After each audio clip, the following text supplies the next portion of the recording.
the Strimstream, everybody. Happy Halloween, or Night Revels, or whatever you'd like to call it. Welcome, everybody. Today, we're going to be doing some super cool stuff within Dungeons & Dragons Online because it's the Night Revels. Number one, because it is the Night Revels, you can see that big-ass pumpkin floating right over here. Terrifying pumpkin, I'm going to tell you that much. Or there's a dude standing in front of it. I can't control other people, unfortunately. Yeah, we're doing some cool stuff today because I'm going to show off this cool Night Revels event that is currently in Dungeons & Dragons Online. That's going to be spending most of the tonight working on and doing, so I'm going to showcase, all of the most fun aspects, the cool little dungeons you could do, stuff like that. And of course I am in costume. It is in fact Halloween. It is Night Revels, so hopefully I'll actually be able to get a costume in-game, although I don't know if I will be farming it enough tonight to get a costume in-game. We'll see. And if I fit all the Night Revel stuff early, I'll be trying to do some other stuff, maybe some spooky, scary quests, but we'll see. To go along with all of this, I have like a big bowl of candy. It looks like it's actually just Reese Cups, so it might be it's just Reese Cups. There's also, I think there's like other stuff in this bowl. Anyway, I'm going to be eating candy and playing video games because that is what Halloween is all about. So, what is the Night Revels? What is that? What is that? It's this cool little event that happens every year where you go and Jarasco is suddenly covered in darkness. Like, look at that. Look how dark that sky is. Terrifying, man. And there's all sorts of people going into this graveyard. Because when you go into the graveyard, there's different options. You don't just go in, there's level-based. Because there's cool challenges, crazy monsters, the dead are rising back to life. Now that's very common in Stormreach. The dead are pretty much alive all the time. You've got the dead in crypts, you've got like House Drasco, pretty much the dead never even go away, you know. But by doing little stuff here in Delira's Graveyard, by killing monsters and doing the little special bonus quests that they have, you can then go to Joe Candymaker, this pumpkin here, and you can embrace the darkness. So, ready to embrace the darkness, I'm the Candy Maker. So, talk to the Candy Maker, click to see the list, and there's a lot of really cool items. A couple of them I'm going to try to showcase here and kind of tell you which ones you may want to go for, depending on the style of gamer that you are. So, if you're collecting gear, or not so much gear, but like cosmetics, there are a couple of really good ones you want to consider. First, there's the new ones, the Reaper's Plate Mail and the Reaper's Helm. They look awesome. They look, once you wear it, you'll look just like one of them helmed horrors, and those things are terrifying, so I highly recommend it. It is very cool. On top of that, we have an item here, like the Sweet Cinnamon Cloud. This is a cool item that doesn't go away when you use it. So you can use it whenever you want, and it gives you a buff for 1 hour that gives you dodge bonus equal to your listen score. Now, most people don't have a lot of listen score, but basically what that means is that if I scroll down to my listen right here, my listen 26, I get 26 bonus to my dodge. So if you actually just have some points in the listen skill, you can substitute this in for having any dodge items. So you don't even need to have dodge items as long as you have points in the listen skill, which is kind of nice. You also have the Dark Caramel Bite, which is just 5 Festa bonus to physical resistance rating. Nothing great. But there's a couple really crazy items. Hat of the Night Hag gives you 5% magical discount. You might consider that as being good, but you get 5% discount from a bunch of different items now, so it's not really that great, especially the epic items that give 10%. But Hood of Unrest. Gain a 50% festive bonus to dodge for 20 seconds that ignores your dodge cap. This is a crazy item. It breaks all the time, so you want to make sure you do an adamantine ritual. But something like this, you just use it once per dungeon, and it pretty much gives you 50% dodge bonus. So if you're a character like mine that can get up to over 50% dodge, with this it's 100% dodge. So it's a pretty crazy little clicky you can get there. Next, is it Death Smile? No, not these ones. These ones are terrible because it's just a D6. There's the Reveler's Regalia. With the Reveler's Regalia and the Hat of the Night Hag, this essentially makes you look like a witch, which is kind of cool. But the Reveler's Regalia, along with the Deliter's Docent, gives you this crazy plus 25% Festa bonus to spell critical damage for 90 seconds. I don't know why that exists, and it shouldn't be in the game, but it is, so you can get this, and it does crazy, crazy damage. It's a cool cosmetic on its own. I actually don't know what the Deliter's Docent looks like, so I'm going to be honest. You can also get brooms, if you want to have that broom fantasy, have like a nice broom. I don't know if these items aren't very good. And then finally, the other important thing is diamonds. So these diamonds, they're augments, both wisdom and intelligence. They're festive bonuses, so they stack with everything. So if you get the opportunity to go ahead and grab yourself some either festive wisdom or festive intelligence, I highly, highly recommend it. Because it's something that might last with you for a long time. You can constantly take that stat out of items with the Jeweler's Toolkits, and you keep this forever, and this is a stacking bonus. If you ever think you're going to play a Wisdom-based character, or you ever think you're going to play an Intelligence-based character, make sure you pick one of these up, because it's perfect for endgame. Plus one of your DCs, yeah, right there. Then you got the grenades. These allow you to change people's heads, which is kind of cool. And then you got the potion of the Party Pooper, which stops people from doing that. Bam. There's some potions you can get. Sun flasks, stuff like that, just goofy little things. And then you can just get these Maybar crystals. So if you have the extra chocolate when the event is over, just dump them all into Maybar crystals. The chocolate's going to go away at the end of the event, at the end of the year. So pick up as many of these crystals as you can, and you get to summon like cool little monsters that can follow you around. It's great for TRing because they can tank bosses and stuff for you. So if you just happen to have extra chocolate, I highly recommend it. What else do we have here? Then we have the actual items, like the Cloak of Night, stuff like that. I don't know if these items are actually good or not. I don't think any of them are good or worth it investing. Like Docent, it gives like Nightmare Guard, Ghostly. Like it seems like it's a pretty good cloak, but I can just imagine other cloaks fitting that void. So I'm not really a big fan of any of these little items, like the Wraps of Endless Light, stuff like that. All these just don't really appeal to me personally, but you might find something useful in this set of items here. Then, Cosmetic Hat, Jack-O-Lantern. Ooh, you get a pumpkin head. Or Cosmetic Hat, Maybarian Head Spider. So I think the Head Spider would be really cool. Both of these seem awesome. And then finally, you have 3 more augments, Ghostbane, Vampire Slayer, and Endless Night. Ghostbane is really good because it gives you Ghost Touch. That's actually extremely useful if you don't have a Ghost Touch to touch incorporeals. So definitely worth it if you are playing a melee. Vampire Slayer just makes your weapons damage type silver. Not really a concern. But it could come in handy at some point. But in most cases, you don't really need to worry about damage, like silver damage. There aren't any important vampires. But the Ruby of Endless Night is actually kind of nice. Just gives a negative level on Vorpal, and it applies to pretty much any weapon. So very useful, especially for fast attacking characters like monks with hand wraps, things like that. And of course, you get a Strimstream certificate. So cool stuff, cool rewards, and I'm going to show you how to get some of that stuff this weekend, or this week. The Night Revels is ending on November 6th, which is Sunday. So you have from now until Sunday to get your shit. So we're going to get some shit. That's what we're going to do. Now the first thing you check is, are there any farming groups up? So I'm just going to go ahead, bounce to the bottom. Go ahead and load up the list here and look. I don't know if this is a farming group or not. But we're going to do key farming. So what is key farming? Well, to do the little quests, you have to get keys. Do I have any keys? I don't have any keys. Do I have no keys? Yeah, I have no keys. So we're going to have to start getting keys. So we're just going to go, I don't know, 26 to 30. High level key farming. Then update party. Bam. So I think it's 26 to 30, but whatever, it doesn't really matter. So when you walk into House Drasco, or not House Drasco, Delirious Graveyard, it's going to be a little bit different. One, you're going to notice it's a bit laggier, which is kind of unfortunate. The lag is one of the things I really don't like about this. It would be pretty fine if it wasn't just so laggy. Anyway, what you do is you kill monsters. The more monsters you kill, the more of the little candy and stuff you're going to get. And the idea is to get keys.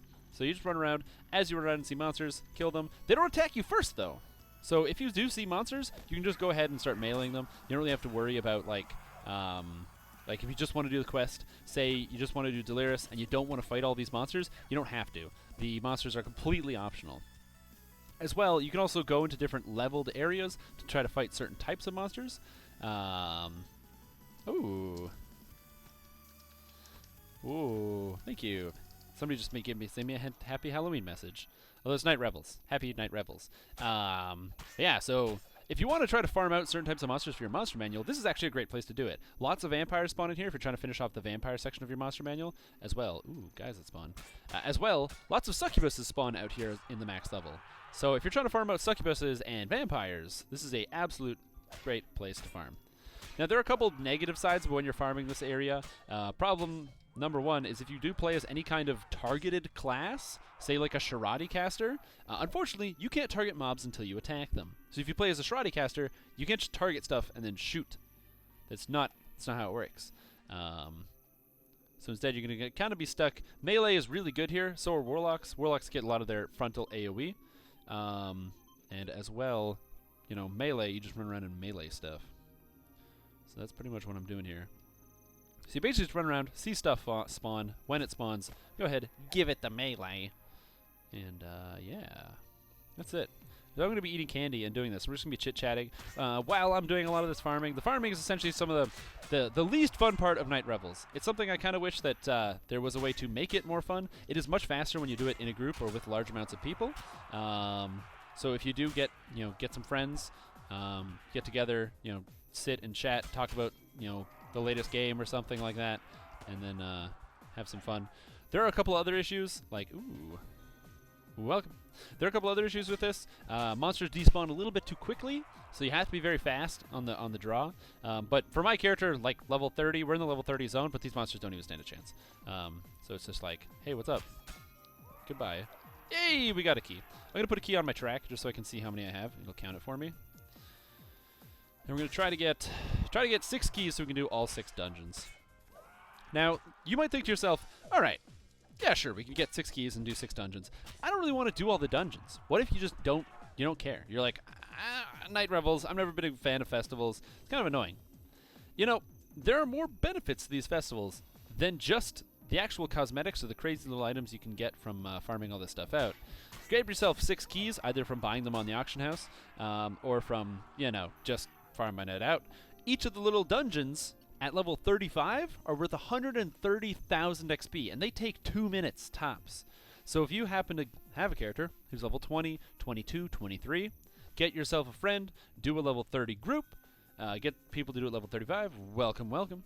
Get people to do it that are level 35, and then all of a sudden, you're going to be picking up 130k per quest, and in 6 quests, that's 780,000 experience you can get in half an hour. Absolutely worth it. Half an hour for or almost a million XP. Combine that with an XP potion. Oh my god, so much XP.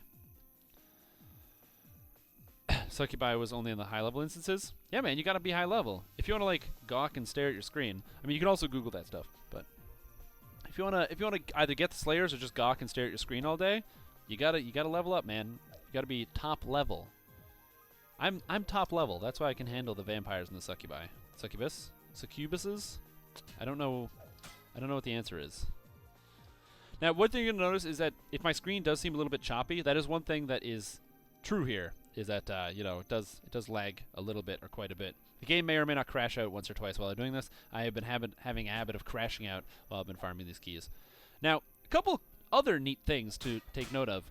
If you want to be like the mad economist, like you definitely are, there's definitely people out there that picked up on a lot of the broader implications of some of the more newer mechanics. I'm talking about things like slave lords. So some people hate the slave lords. They don't like the quest. I don't understand how. But they don't like farming it, but they still want to get the gear. Well, if you don't care about farming it, go ahead, get the slave lord stuff, and then sell it. Man, I'm telling you, you can make shards on shards by selling slave lord stuff. Then when the Caneth crafting came out, some people really weren't interested in Caneth crafting. They didn't really care. I cared because I like making really cool, really good items. But some people are like, whatever, it's just Caneth crafting. I don't want to put the time into it. So pick up the collectibles, dump them on the shard auction house. I'm telling you, you're making shards and bank. Night Revel shows up. Ooh, chocolates are unbound. Keys are unbound. Dump them on the auction house, kids. Make those shards. Make it rain. Make it rain. Make it rain. With shards. There's tons of ways to make money in this game. So when people say that, like, oh, the auction house is dead on my server, it's because nobody's using the auction house. Start using the auction house. If you gotta post stuff. I post stuff on the auction house all the time. One, because I want to flood the auction house with good items. If I ever see like an item, oh my god. If I ever see an item I think is just good, so like maybe a Radiance Lore Scepter or something like that, something that's really synergistic in one item, or like, an Intelligence Helm of Spell Focus Mastery. I dump that on the auction house because, one, somebody could potentially use it, and also, the more items are on the auction house, the more people buy, the more people sell. Even if you might not find a big value out of having extra platinum lying around, because honestly, I'm still not sure what you spend platinum on in this game. You can always use some extra shards. Darkest piece of chocolate. Anyway, once I manage to pull up 6 keys here, we're going to start doing some dungeons. So in the meantime, we'll just have some candy, talk about some stuff. There was also some changes that went through with the game recently, with the monk patch. So we're going to be doing some recap with the monk patch, as well as talking about, as opposed to just update 33, update 33 patch 1. There's a bit of talk about that first. But before we get into that, how are you guys doing? How is your Halloween? I'm having a pretty good Halloween myself here. I worked all day, and it was really, really stressful. and now I'm here playing video games. I got a whole bowl full of candy, which is mostly Reese cups, which is not a problem. That's like one of the best. It's one of the best things to happen. Having a bowl of Reese cups. Like when I was a kid, man, it's like that's what I'm just waiting for the Reese cups to come in. Instead, you get like that asshole who has the nerve, who has the nerve, put Eat More bars and give them away. Like nobody wants Eat More bars. Nobody in existence wants to have an Eat More bar. And if you like Eat More bars at Halloween, go home. Don't do this. Stop ruining the dreams of children. Take your Eat More bars and shove them where you know where you can shove them. Eat More bars. Like they're not horrible, but come on. A Reese cup or an Eat More bar? No way.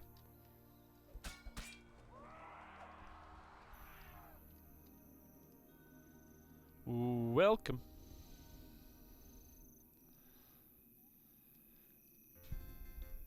So yeah.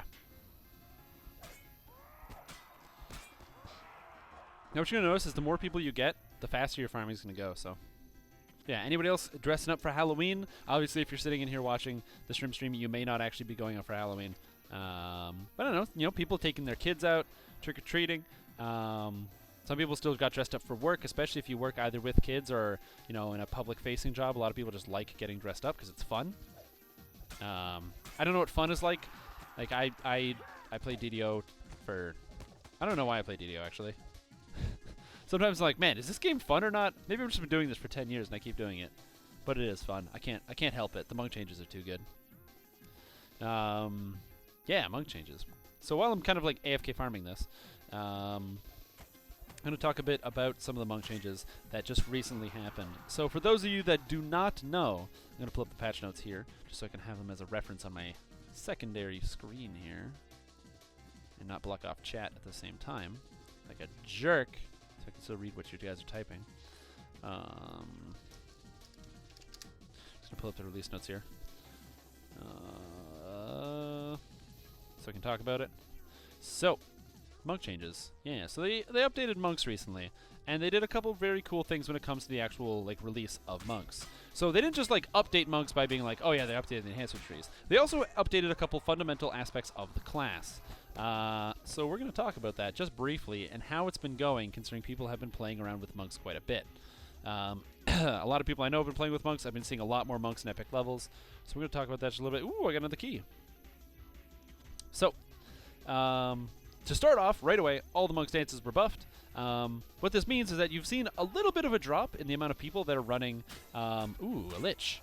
You've seen a bit of a drop in the number of people just running Earth Stance. Okay, Earth Stance, of course, really good still, makes you tanky, but now more people are inclined to run Fire Stance, even Wind Stance for the extra double strike, and even more than that, Ocean Stance now, because it gives that extra 8% dodge. 8% dodge is crazy, man. 8% dodge! So now as a monk, it's very easy to get upwards of 40 to 45% dodge all the time. Just walking around. 45% dodge! What kind of number is that? It's a made-up number. That's so much dodge. So, pretty cool, though, I will say. Few changes back to standard time some weeks for North America. There you go. Standard time. Oh, right. Is it daylight? Wait, is it daylight savings time? I have no idea. I don't think it's daylight savings time right here. Wait, spring forward, fall back. I don't know when daylight savings time is. My phone does it automatically. I also don't believe in daylight savings time. I wish we didn't do it. I think it's stupid. I got really off topic. I was reading your comment. But anyway, so a lot of the base bug changes they did to the stances are really good. And like I said, I've seen a market increase. I think currently right now Fire Stance is probably the best stance of them all, just because it gives you that increased ki regeneration. It's for the extra healing, the extra damage output. And yeah, it's just a really good stance. More so than just, hey, damn it. More so than just being a good stance, they also made all of the finishers, not all the finishers, but anything that adds extra damage. So like the Fists of, or like Void Strike out of Hench Mystic, or the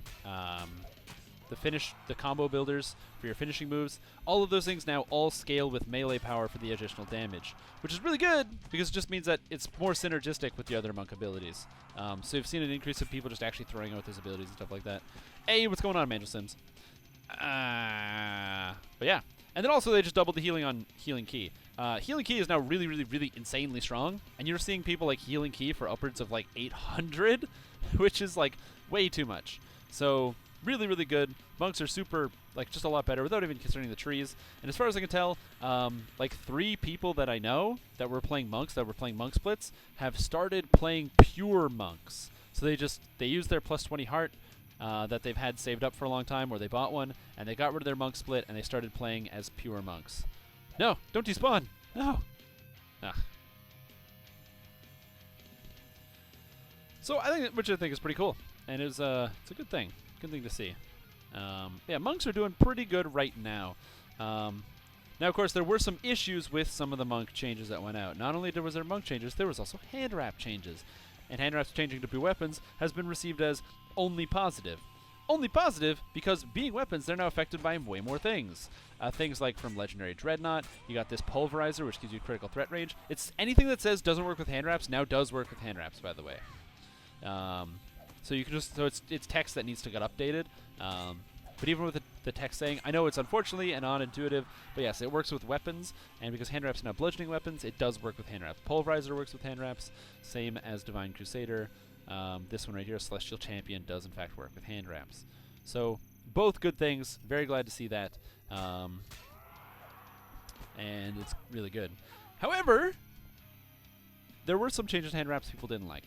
The first change that people didn't like is the fact that hand wraps, unfortunately, because they were classified as a weapon, take the hits now. So, unlike before, where you could just punch whatever you wanted and never worried about weapon damage, hand wraps were breaking. Now, they weren't breaking all the time. It wasn't like they were brittle and were useless. They just broke when you attacked oozes and stuff, which a lot of people didn't like. They didn't like the fact that you had to just play like another weapon class and you have to repair your weapons when you go to town and stuff. So, I mean, I can't blame people if it's a change, but at the same time, just repair your weapons, guys. At top level, hand wraps were performing the same, and there was no change. But at lower level, I can say at the very low levels, there was a little bit of an issue. But it wasn't super, like, you wouldn't notice at top level.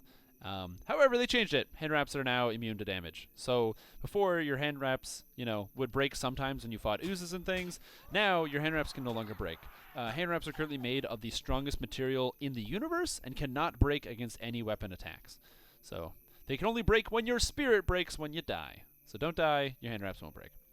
That was one of the patch things.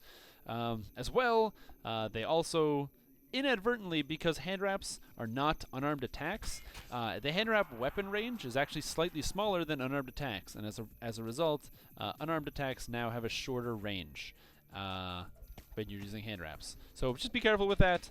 It's not unplayable. It just takes a tiny little bit of practice. Although I will say, what I've heard, if you're chasing a kiting monster, good luck with that, because it is very hard to hit kiting monsters now. There's also a bit of a change. So in Lemania, they had Reaper mode. Reaper mode being something very cool with an extra difficulty. They made it in Reaper mode so that any monster can be a champion, including red names and purple names. Now this is cool, okay? When you do a boss, or like you played the game for a billion years like me, and then all of a sudden you get to the boss battle, and the boss battle, which you've always been like, okay, I'll just tank the boss and kill him, is now like, oh, I can't tank the boss at all, because the boss is going to kill me in one hit because it's a red name. It has fortification penetration, true seeing, extra damage, and extra damage. So all of a sudden, if that boss touches you, you get vaporized. That was a cool concept. Again, something we should save for Reaper mode, a cool feature coming out. Well, there's a bit of a bug. Because they were testing in Reaper mode on the Lemania server, and they used part of that build, somehow they left in a chunk of code by accident, and some of the red names and purple names are, well, champions. So be careful. Patch 1 said that they got rid of that and they fixed it. I don't know what they did, but I can tell you what they didn't do, which is fix it. Red names and purple names can still now spawn as champions, so be careful when you're doing your questing on Elite. Now, it does make it more fun, but I did have a situation where I did Mired and Kobolds because I hadn't done that quest in a long time. So me and a friend, we just go in, we're going to do Mired and Kobolds. We're like, yeah, we'll fight the big dragon at the end. We'll fight Sinvala. And we kill the mini dragon, no problem, kick its ass, break its legs, snap its bones, eat its skin, the normal stuff when you kill dragons. And so we killed it. Second dragon comes out, except Sinvala is a champion. And she one-shot me.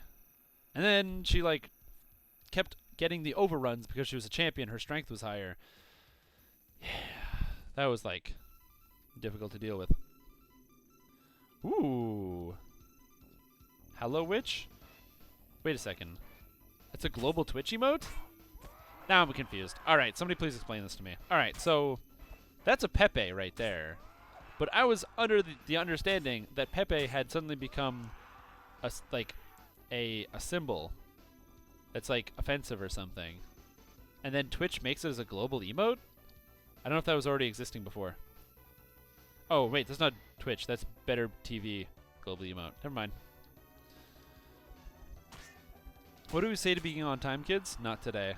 Hey, man, it's okay. You made it. You made it for the Strimstream. I should have called it the Waluigi stream, because I'm dressed as Waluigi today. If you didn't know, that's who I was dressed up as. This is not how I normally look on the regular. This is for the stream and the kids, dem kids. We have 4 keys. Oh, the Bob Ross. Yeah, cool story, Bob. I like the Bob Ross emotes. I think this is really cool. So we're going to farm out keys for a bit, and then we'll do some of the quests and kind of detail how they go. But, yeah. So, how's everybody doing? It's been like a week. I missed you guys. Unfortunately, I was pretty much unable to stream last week. I was very, very sick. I was working a lot. This week, I'm also very, very, well, not very, very sick, but I'm definitely working a lot. I'm probably going to be hitting about 60 hours this week, which is not ideal. I don't want to work 60 hours this week, but I have to. An extension. Intention. Do you think Reaper Mode will, to some extent, become the new elite for some of the player base? No, I don't think it will. And I think there's 2 good reasons for that. Number 1, Reaper Mode breaks your bravery bonus. Okay, so currently Reaper Mode gives less experience than elite. So as long as the incentive for Reaper Mode is not experience points, it will not replace elite. Elite will still be the go-to difficulty for experience points, but as long as Reaper Mode doesn't give more experience than elite, so if it gives either the same or less, then it's not going to be the road to leveling your character. Instead, it'll be an alternative to leveling your character. By doing quests on Reaper Mode, it'll provide a different challenge. What's more fun about Reaper Mode as well, especially in the original implementation, if you tried to do a quest above the level on Reaper Mode, so say you had a quest like Kobold Ringleader. On Reaper Mode, Kobold Ringleader is a level 4 quest, similar to like Elite difficulty. However, if you did it on Reaper Mode and you were level 5, you got no benefit. Like you got nothing for beating it. So you have to beat it on level. So it will be a way to level, and you will have to, if you want to get those Reaper completions, you will have to do them at level, but it will not be an alternative way to Elite. It'll be very difficult. Most people will not want to play it. You'll have to get groups of people, find friends, and I think it will be an actual way to kind of either prompt some people to try to make some, whether it's external tools, to get people to group in better fashions, such as if you've seen in other games like Destiny, things like that, people have made external tools for grouping with other players, or it'll make more incentives for people to use the forums, come into guilds. There might even be the start of Reaper guilds, things like that. Similar to how you see in other games like, you know, your Lord of the Rings Online, your World of Warcraft, where there are raiding guilds, you'll actually see raiding Reaper guilds in DDO. Which is not to say there aren't raiding guilds in DDO, but it's more so to say that you can pug Legendary Elite, so you don't need a raiding guild. You just got to have some good players. So I'm very excited to see it. I don't think it will replace Elite. If Reaper replaces Elite, then the point of Reaper has been missed, because that's not the idea. It should not replace Elite. That would be terrible. Because I don't want to feel like I have to do Elite to level my character quickly. I want Reaper to slow down the leveling process. I want people to be sitting there for 2 weeks trying to figure out how to clear Waterworks Part 3 on Reaper because it's too damn hard. You know? That's what I want. I think that'd be really cool.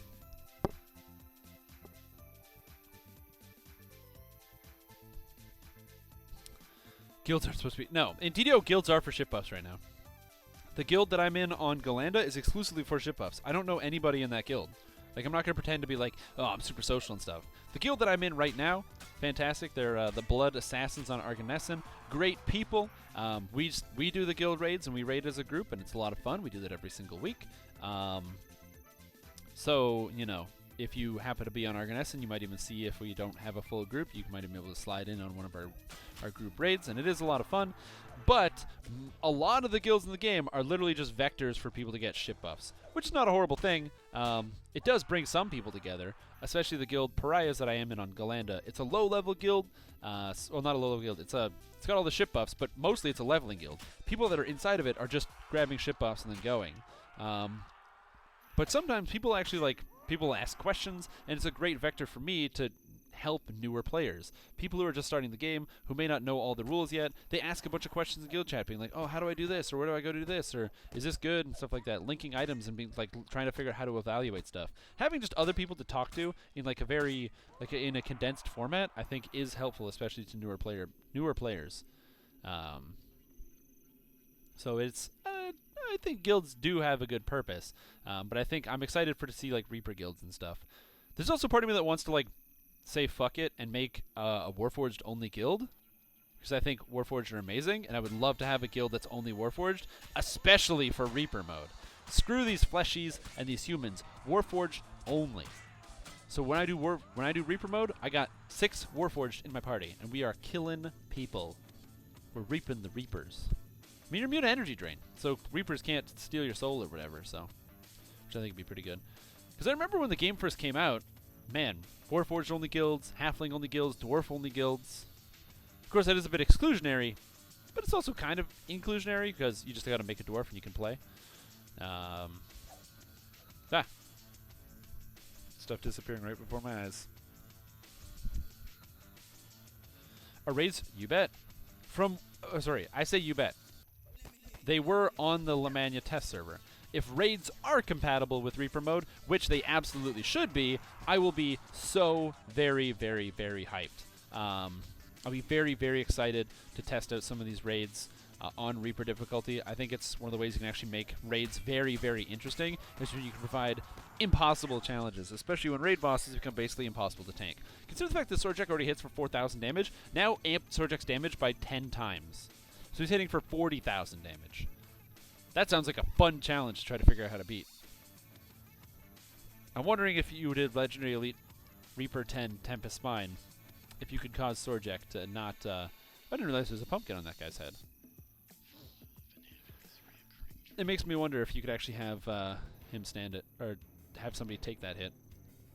Yeah, guys, embrace the Strimstream. Die, everybody. We almost have enough keys to start doing stuff. I want to make sure everyone in my party might have enough keys before I start doing stuff, though. But yeah, I'm also going to eat some candy while I do this, because candy is an important and vital part of this operation. Because if you are just sitting here just watching the Strimstream and you don't have a big bowl of candy in front of you like I do myself, you better go get one, because I'm telling you, Reese Cups, they're pretty good. Oh. Oh, yeah.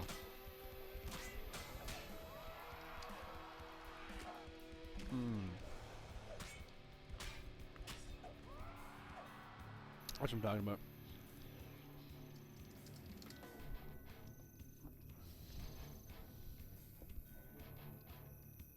Hey, thanks for having me. Good to see you guys.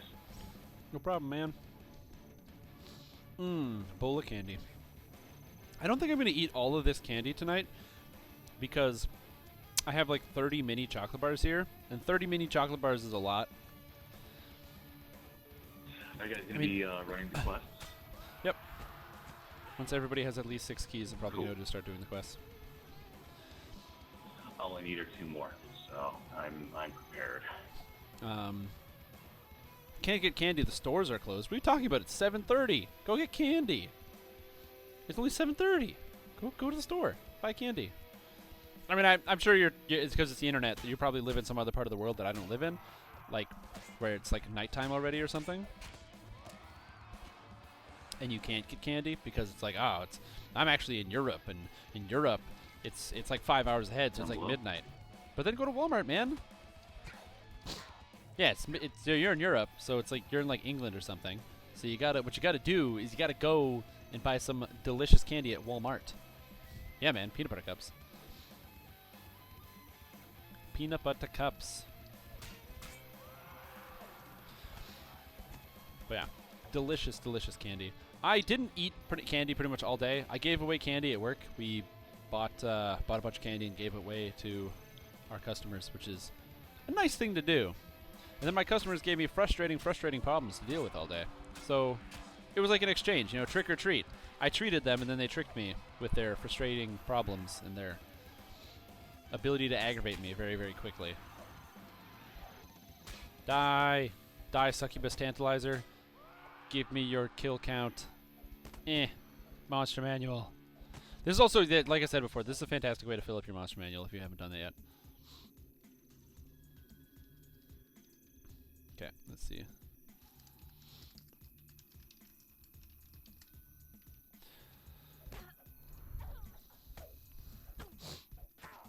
Yeah, we're still gonna just keep farming it out, you know, chilling, having a good time. So for this event, one thing I will say, many people have told me that they've had issues with some of the farming things, that they say like they're warlocks that have just been AFK farming it. Part of it, oh man, look at that frame drop. Oh god. Part of it could absolutely be, you know, that the fact that you can just AFK farm it as a warlock is a little bit of a problem. Because warlocks get an aura that pulses over time, I could just, as a warlock, stand, you know, say like right here, and just straight AFK it and eventually kill all these monsters. So, and I understand that. So, like, and it can be frustrating. However, what I can tell you is that the map is big enough. You just have to pick other places to go. If you're watching me do this, you know, I've played lots of Night Revels. I have yet to have an issue with that. So maybe I'm just very, very lucky. Thank you. But especially melee and ranged are capable to compete with it. Even if some dude is just like AFK trying to AFK farm it, it is still possible to, you know, get ahead of people and pick up on some of these kills. As long as you're fast. You got to be good at the keyboard and mouse too. I can't say I'm not pretty good at the keyboard and mouse. You know, tag and stuff, that sort of thing. I will say there are some classes that are pretty bad in here. If you play as a necromancer, you're gonna hate the Night Revels. Everything is zombies. Zombies or vampires or liches or bitches or something. And man, as a necromancer, it's horrible. Just terrible. Instant kill. I was playing around with the Deep Gnome. Ugh, Deep Gnome is horrible, man.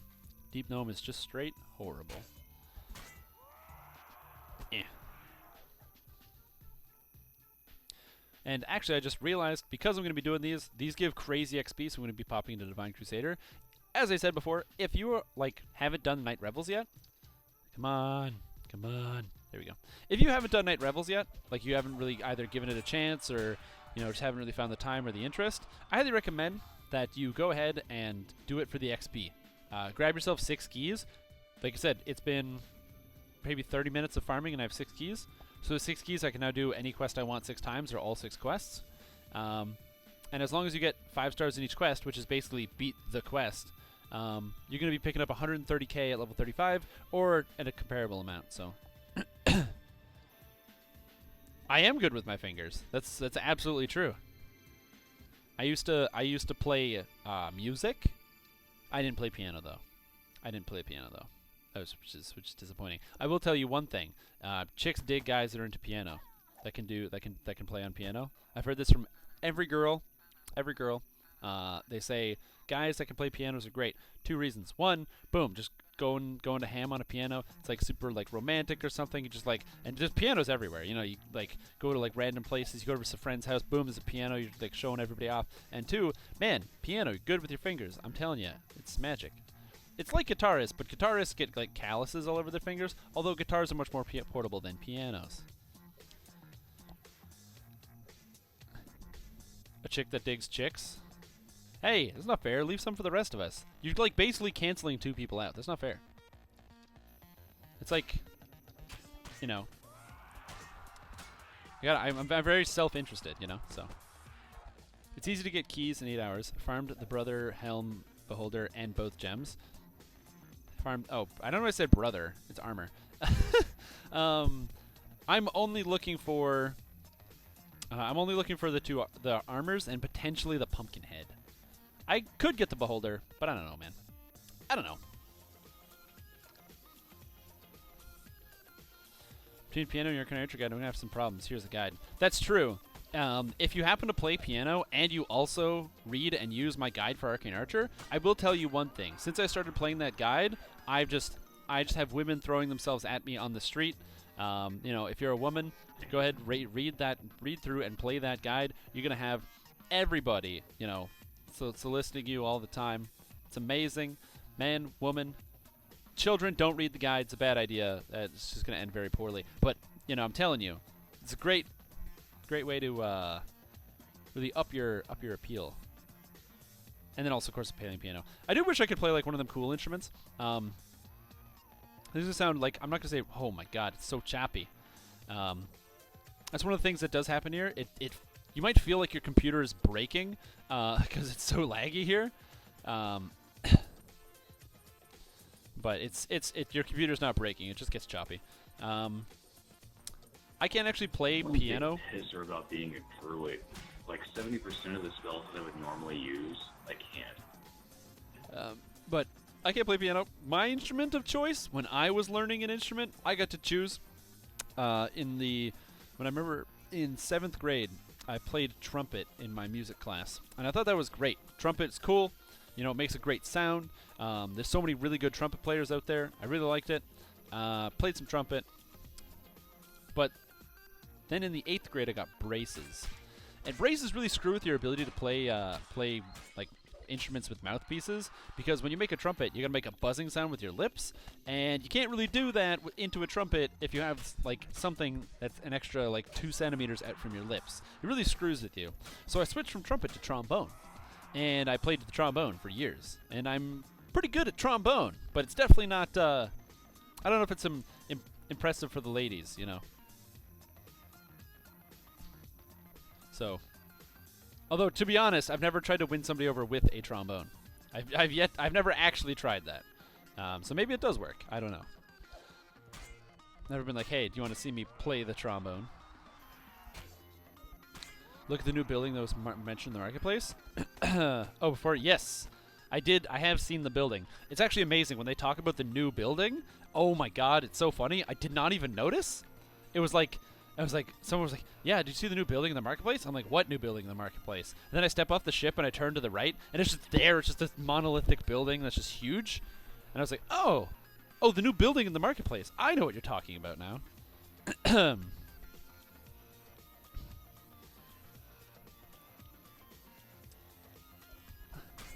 Well, playing soccer and playing violin are really different.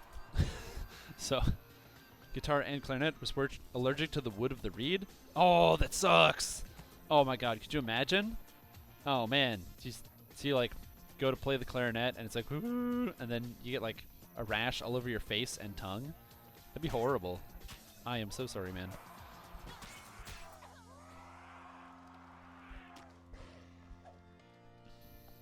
That'd be crazy. I'm worried we're not talking about anything Halloween related, Night Revels related, or even candy related, but that's the way it goes here on the Strimstream. Just distract me with like stupid comments. Not stupid comments, great comments. But it's so easy to get me distracted and tangenty, so. Yeah, the new building is pretty cool looking. I don't know what it's gonna be used for, but I'm excited. Could be like the new quest that's coming out. There's gonna be like a new quest, so. Got like strep throat. Oh man, that would suck. Oh, strep throat sucks. Well, at least you don't like die. Like it's just the symptoms. It's not like the death. It's a really big building, and it's a really big surprise. But it was in the last patch here. I got to take a break. Take a break to eat some more candy. It's very important.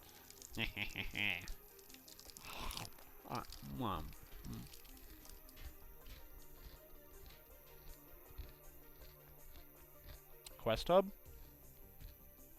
Where'd you hear that? I thought it was for like a new quest. I apologize if I'm chewing into my microphone.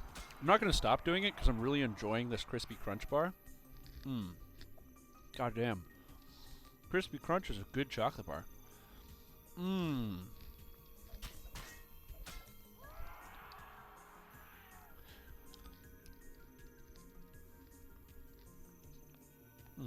If you have everybody in the 20s, I'll tie it up. Hey, Taz. Oh no, people are going to start chatting in my group. Welcome.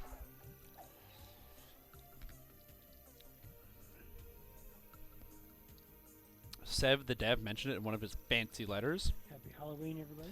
Sev the Dev is Yay, a happy producer. Halloweeny. Happy Night Revels. There we go. I had to yell it. Sev the Dev. Sev is the producer. He's not a dev. He is a producer. He does develop stuff for the game. But he is, remember, he is the producer for Dungeons & Dragons Online and Lord of the Rings Online.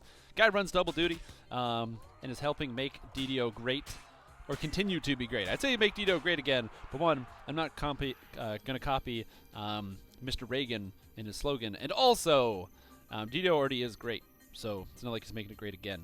It's still there. Like, what I can say is, I already know what that building is for because I'm on the Players Council and I've seen it already. I'm just not going to tell you what it's for because that's not my job. What I can say is I have seen some of the new stuff that is coming out, and it's very, very cool, and I'm very excited. So, but I can assure you, there is cool new stuff coming to the game. Yeah, this spot back here is a really good spot. You can get like 3 or 4 Does that say Galanda? different groups. Oops. Server info. Let's change this because this isn't Galanda. This is Arganessen. Bam. There we go. That's more appropriate. That's right. Unfortunately, I am not on Caneth. I do play on Arganessen and Galanda. For those of you that don't know, there's actually going to be a server transfer option that is going to be made available to us gamers. That's going to function similar to the server transfer option in Lord of the Rings Online. So the server transfer option is unbelievable. It is lightning fast. It is instantaneous. DDoS is going to be just the same, and I'm going to be transferring my main character over to Arganessen and playing primarily on Arganessen. I apologize for all my Galanda peeps that I have known over the years, and by years I mean past year because I've only been on playing on Galanda for a year or so. But as things change, sometimes you got to transfer servers and spend that $15 to do so.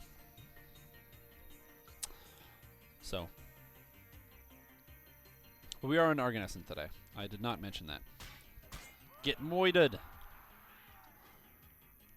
wish I could target these guys, but I can't.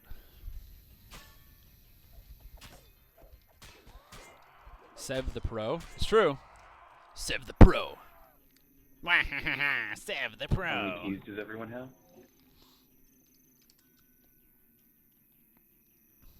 Like 10. Yeah, once everybody has at least 6, we'll start doing the quests. On Caneth, but still leveling. Yeah, do what you can to just enjoy your experience while leveling. I really, really, really like... I really, really like the leveling experience in this game. That's why I love reincarnating. Oh god, my computer. I'm sorry, computer. Am I the only one who's a short one? What? No. Personally, it said he only has 5.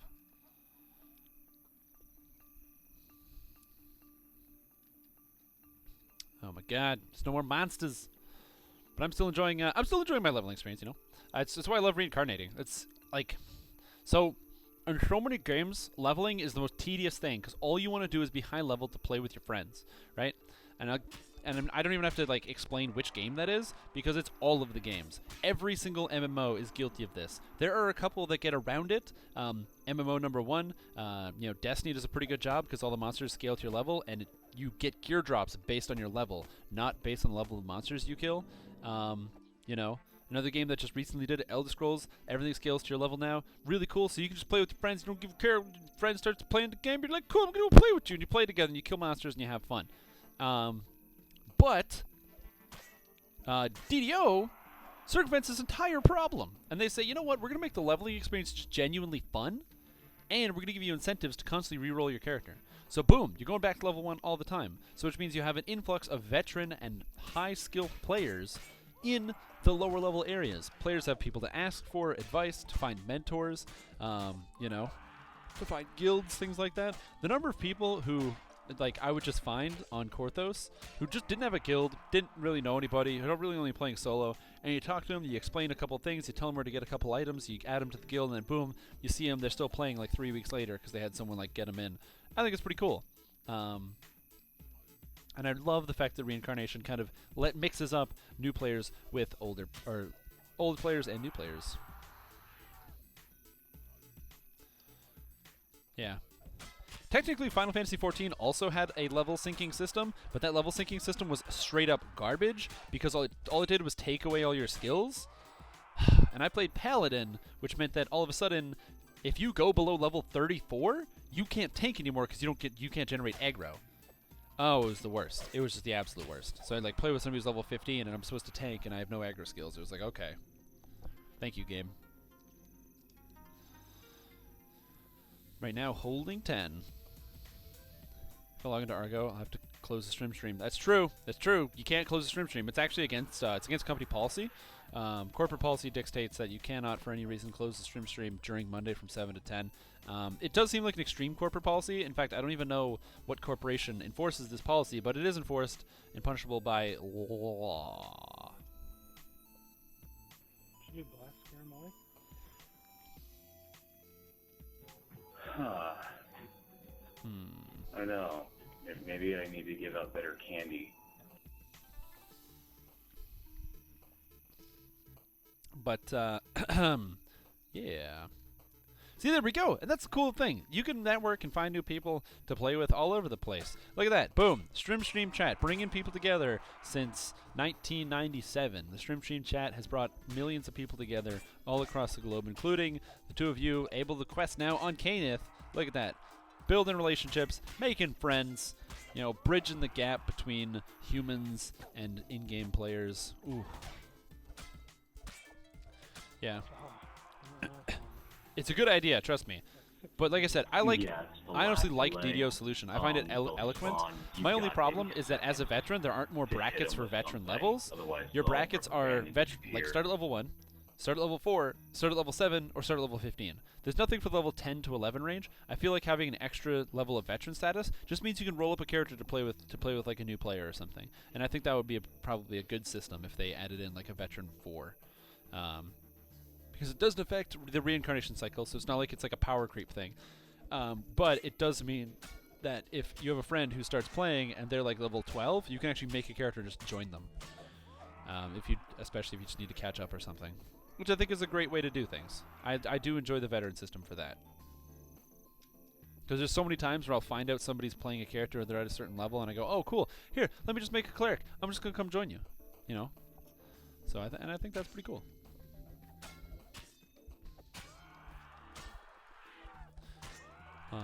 But yeah, other than me talking about what I think is cool, I'm just gonna keep slamming these monsters and trying to get closer and closer to 6 keys. I'm gonna give it 6 more minutes, and then we're gonna get started.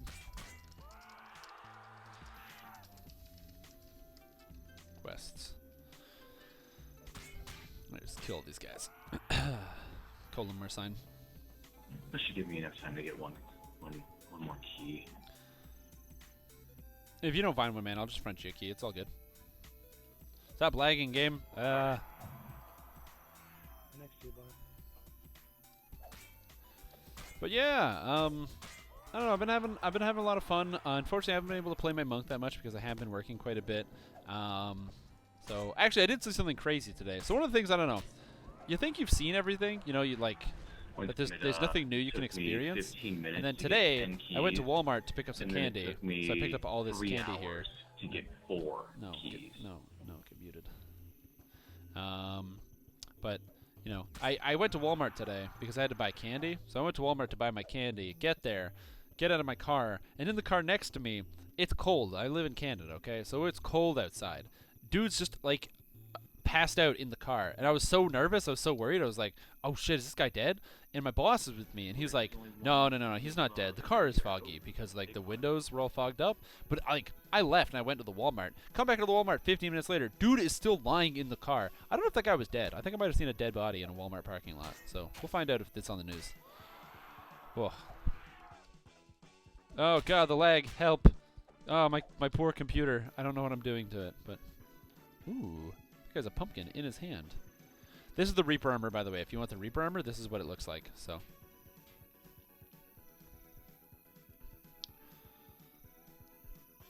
that real when you remember someone from your very first guild. Yeah, man, it's always cool when you see guilds that you used to be in from a long time ago are still alive. Twitch says you stream from 7 to 10 p.m. It doesn't specify that it's on Mondays. Oh. Well, you might as well just like look for me every day. So it's just an incentive to check out every day. Stream time on, stream time on.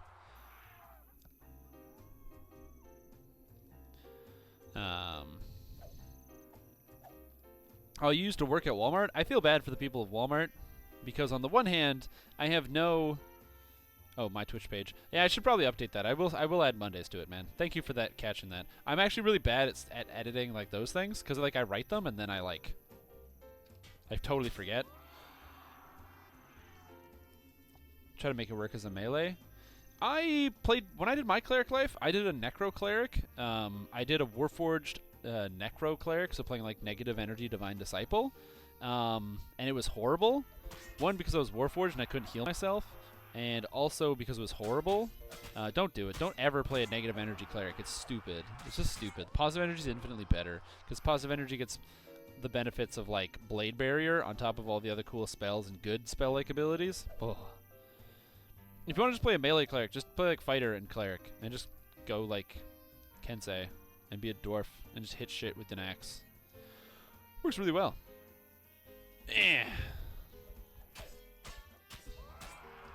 Yep. I played the Warforged Necro Cleric. It was interesting, but garbage. Interesting, but garbage. Not good, just garbage. So I was disappointed. But yeah, I do have to update some things. I want to get my... On my own personal stream, I do have to update a couple of things. I get like a new image to put on like the border because I used to play League of Legends a lot. I don't anymore, and I was like super proud when I finally hit platinum. And then I hit diamond, and I never updated the image. So that was like back in season 3 or 4 or something. I don't even know what. I haven't played League of Legends in like 3 years. But I gotta update the header, and then as well I gotta update my photograph as well, because again, it's Pulsefire Israel, which is again because I used to play League of Legends a lot and I would stream it. But I got updated something DDO related. Which, by the way, if you're bored and you're like, man, Stream Time uses a new header, I'm an artist and I want to make one and do it for free and not get paid. I mean, it's not true. I might. If you're an artist and you want to get commissioned for something, let me know. I couldn't draw for shit. My stick figures don't turn out very well, so.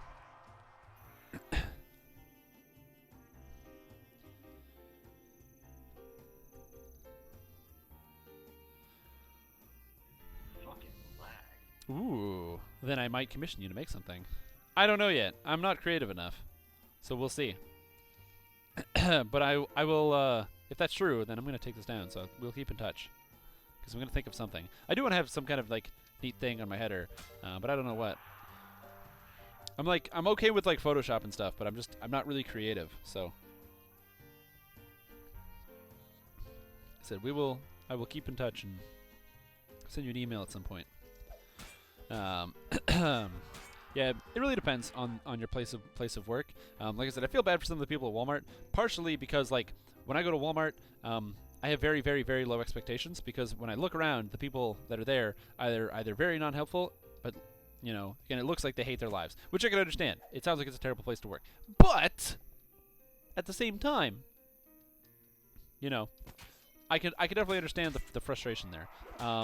You know, one of the things that I strive for is to do better in my career, to improve and move up. And I can definitely see like how if you have a job where you don't feel like you actually can go up, you know, if you feel like you can't, become, whether it's a higher position or just build something of yourself, build skills and relationships, things like that, especially things that can help you in the future. I can definitely see how that would be disheartening and make you not want to work as hard as you possibly could, and it's not helpful. So I could not imagine working someplace like that. I worked for I'm not going to say which company, but I did work for a large grocery company in Canada, and that was the worst place I have ever worked because the upper management was absolutely horrendous.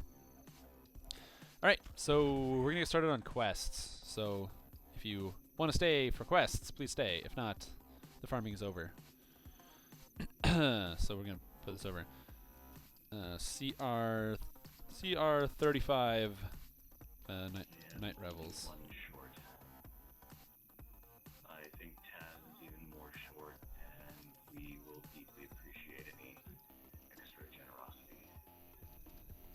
It's Halloween. I can give out keys. We're going to get started with Under New Ravagement first. Got it. Superstore? Foodland? There's a store called Foodland? Oh my god. That'd be amazing. Could you imagine? Minsky. Oh, that's true. I do have that photo. Stram's got me. Taz, I think, is a few short.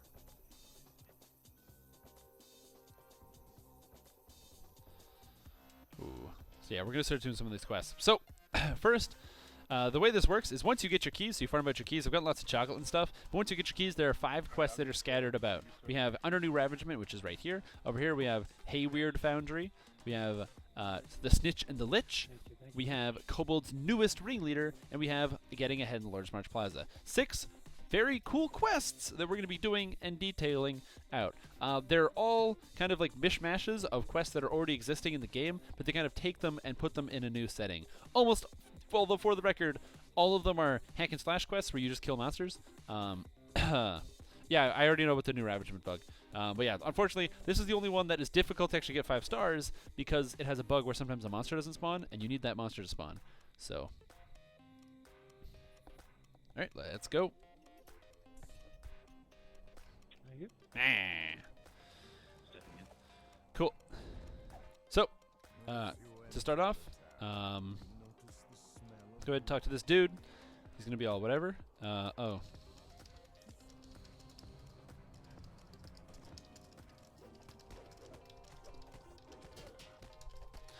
I was typing and stuff. Let's just kill all these zombies. So the zombies in here, I did at CR 35. By doing it at CR 35, it means the XP that you get from this is actually pretty crazy. And the monsters are really not that difficult in these quests. So if you can find somebody to help you do these quests, it's a great way to level in epics. I'm gonna put this down here because I want to have my, what do you call it? My consecrate? Oh my god. My frames are dropping. I apologize for the semi, not so much low quality, but for the frame dropping. That does kind of suck. I'm going to try to fix that, and by fix that I mean I'm going to buy a bunch of new like computer parts.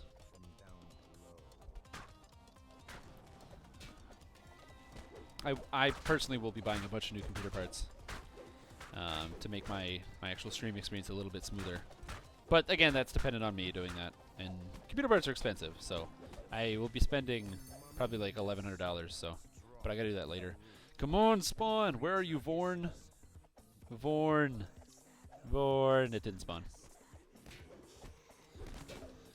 You just clicked on your XP. Quest could scale like these bad boys. Are you getting? The XP doesn't show up until you finish. Got it.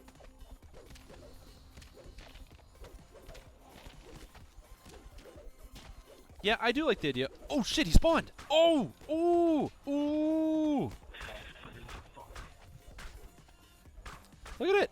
It spawned! I haven't seen this guy spawn yet. I thought Vorn was bugged and wouldn't actually appear. I gotta put on my displacement. I always forget about that. Ooh!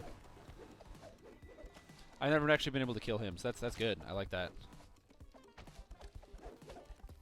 One thing to note, what you're going to see here is Sarek is always going after Maiden, this guy here. He has the lowest health, so it's very easy for him to get aggro.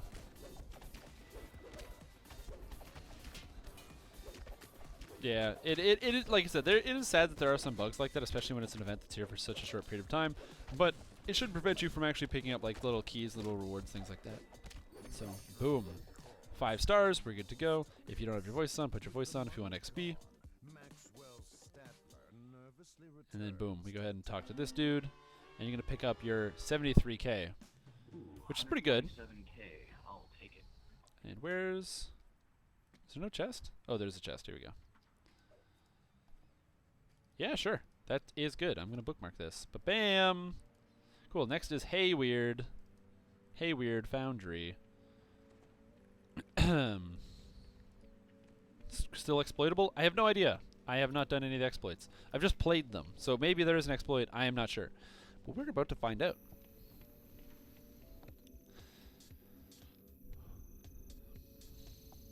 But yeah, so like I said, it's reappropriation. So that one's just like, what's that quest called? defender or something. Mist's build? Mist build is pure monk. He's a pure monk. He's using focusing. He's a blade forged pure monk. Blade forged gives him the ability to easily heal himself, especially with the cost reduction from being leveled up. It makes it a bit easier as well. I don't know where he gets his reconstruction spell power, but essentially with reconstruction spell power and repair amp, inventory full.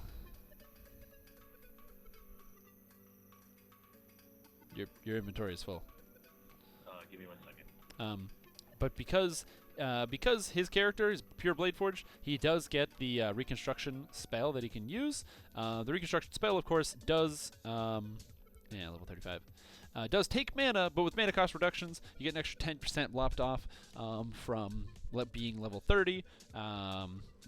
Makes him able to actually heal himself pretty consistently and easily in quests. So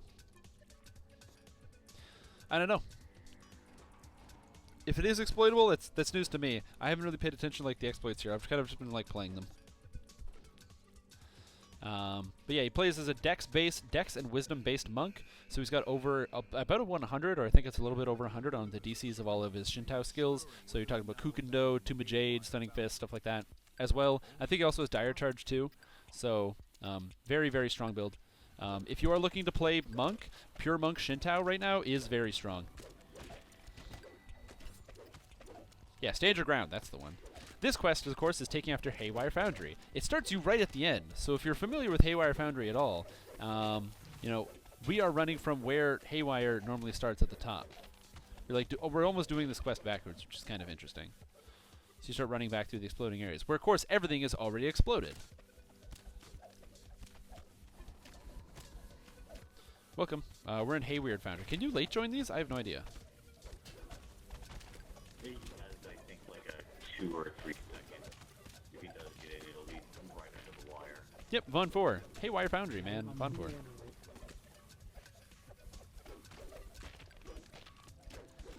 Now, the problem with these quests is that monsters do have a lot of health, so if you don't have, like, somebody who can easily burst all this stuff down, like some kind of, like, sorcerer or something, who's got, like, the burst damage, it can take a little bit. But that's okay. The point is to, like, do it as a group and get the XP and stuff. Bam. But yeah, so monks are pretty interesting right now. Like I said, most monks are running the dexterity. Thanks to the changes to Ninja Spy, where you can use dexterity to hit and damage with any centered weapon. Any centered weapon. It is not commas. It is not short swords. It is not shurikens. It is any weapon that you can use while centered. Hand wraps, you can use dexterity, hit, and damage with them. Quarterstaffs, dexterity, hit, and damage with them. If you have tier 5 Kensei, so you can have your focus weapon, like Bastard Sword, then you're hitting Bastard Swords, dexterity to hit and damage. Or Dwarven Axes, dexterity to hit and damage. Really cool feature, but essentially it means that as long as you have 6 points to spare, there's no reason to ever go strength base over dexterity base. Dexterity, of course, is going to give you more armor class and more saves, and monks, because they get armor class synergy between, or not synergy, but they can use both their wisdom and their dexterity to add to armor class. I'm telling you, you can become really defensive on a monk if you go dexterity and wisdom as your focus.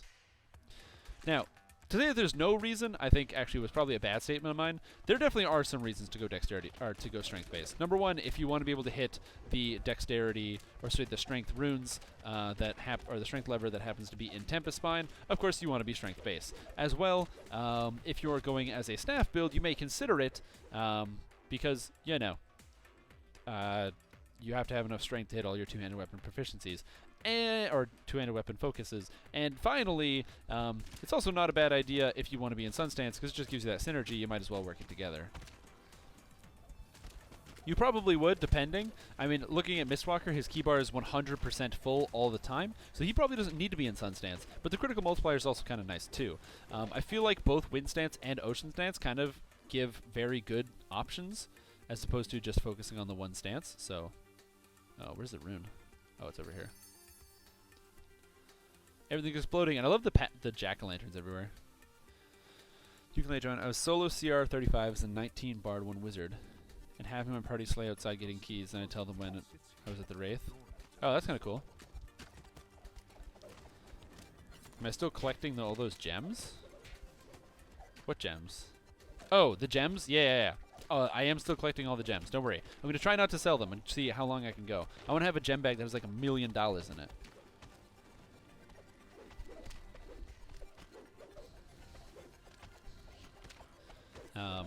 I feel like you would keep Sun Stance on. I have a quarterstaff based monk, and my quarterstaff monk is in Ocean Stance. Hey, look at those spawns. Just because Ocean Stance works better for what my character does. But I think it really depends on your build what you'd want to use.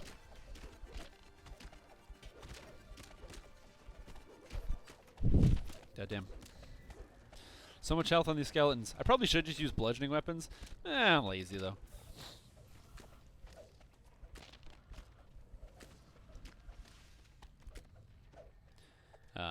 But yeah, I don't know if there is an exploit for this quest, but if there is, I'm not going to show it off because it's not what we do here on the official DDO stream.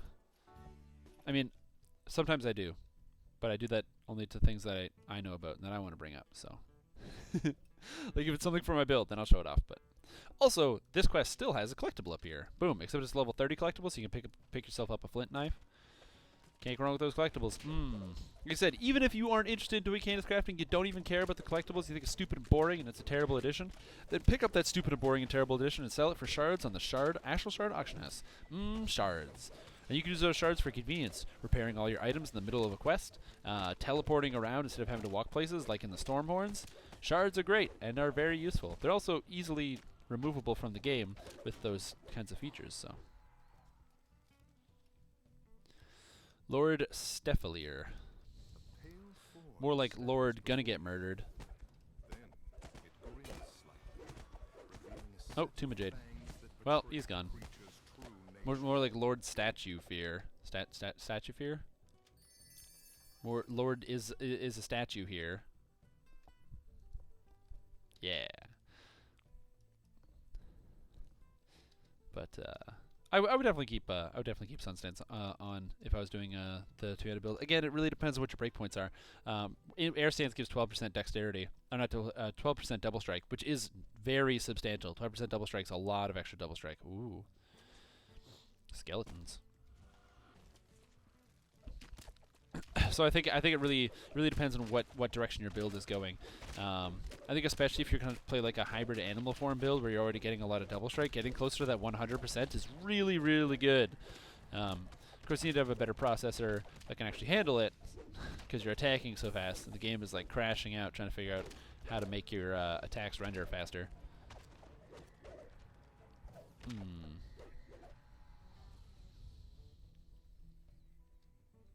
Is there a collectible back here? Oh, yeah, there is. Give me that bookshelf. Ancient text.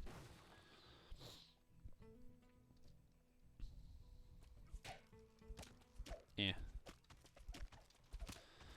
If combat lag wrote text to file, then we could test exactly what's better. +2 multiplier or double strike.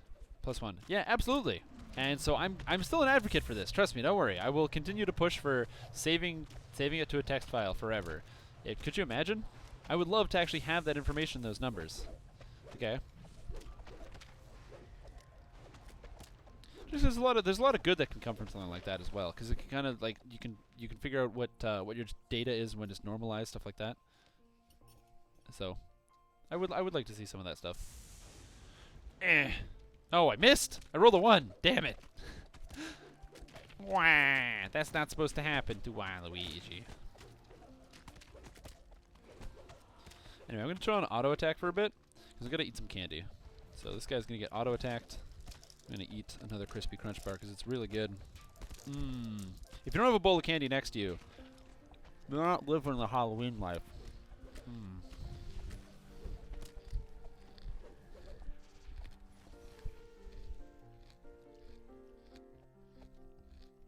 Oh, it's open.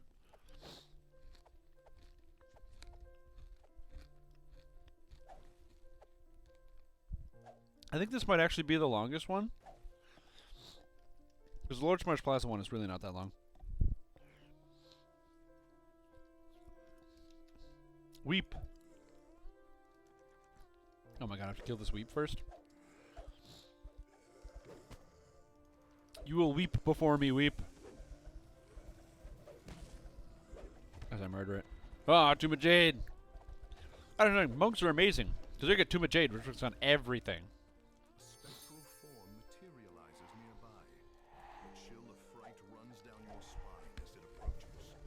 That's right. Screw those little trick-or-treaters.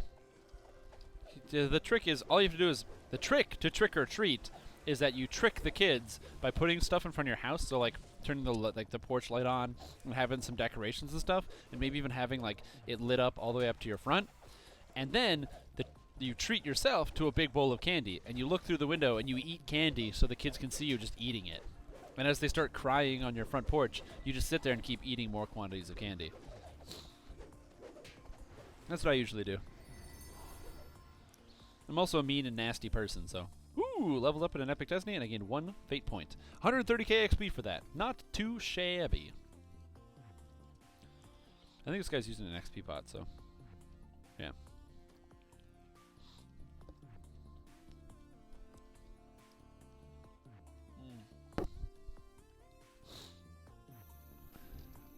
Alrighty. Next one is the Snitch and the Lich. Yeah, this is pretty easy. So like I said, these quests give crazy XP, boys. Crazy XP, boys and girls. So we're gonna keep doing this. I like the fact that my Divine Crusader's leveling up super fast. It's not that Divine Crusader's hard to level in any capacity. It's actually very easy to level because it's just a good destiny. And it's something I've been meaning to do, but I'm lazy. I've also been trying to play like an alt character a lot. So. The Snitch and the Lich. Let's do it. Whoops, don't go in, don't go in, don't go in. I hit it 34 by accident. Just recall. I screwed up. Yeah, I got it. Okay, hang it back. Yeah, don't go in. I screwed up. Oh no, that cost me a key. That cost me a key. No. My folly. Let's reset this. Reset. I clicked on 34 by accident. Alright, it should be set properly. Oopsie. Oopsie doodles. That kind of sucks. Okay. I do feel kind of dumb that I did that.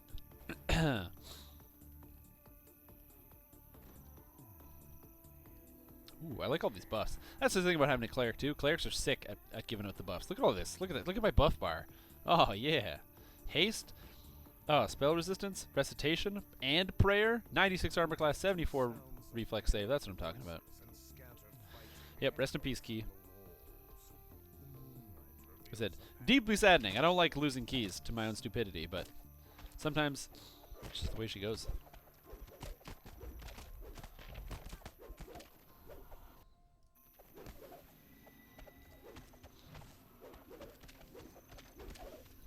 Ooh, murder. Now, the disappointing thing about the Night Revels is that basically in the Night Revels, you imagine it's like Halloween-esque, you know? So you're like, oh yeah, what kind of quest am I going to be doing? Am I doing something Friday the 13th-esque or Halloween-esque or something? The problem is you're always fighting undeads and zombies. You don't ever get to be the murderer. You can only like defend the people. I would love it if there was a Night Revels quest where you got to like be the murderer, you know? You get to be the Freddy or the Jason, where you're like chasing people down or something. Maybe I'm a crazy person, but I think that'd be a different twist on it, or at least find something that wasn't undead. You know, there's werewolves too. Werewolves are scary. I talked about this, I believe, on the Strimstream at some point, like my own personal live stream. And there was a game that existed when I was a kid, when I was growing up, and it was a Goosebumps video game that was all about. So if you ever read R.L. Stein's legendary book series, The Goosebumps, you know, it's like 200 books or something. And they're super scary, almost as scary as this ladder bug. Super scary and spooky books. There was actually a game called like Escape Freakland or something. That game is horrifying. Holy crap! It's actually like really scary. It's also pretty entertaining. I went back and played it as an adult. It came out like 1997 or something, or 1998. You know, it's an older game, but it is really good. It has that scare factor. There's like a part where you're being chased by like a werewolf, and if you make a wrong turn, it like catches you, but it just gets louder as it like chases you. Oh man, it actually scares you, you know. Or it scares me because I'm like a little baby. But do you think wolves think druids are a wolf version of a werewolf?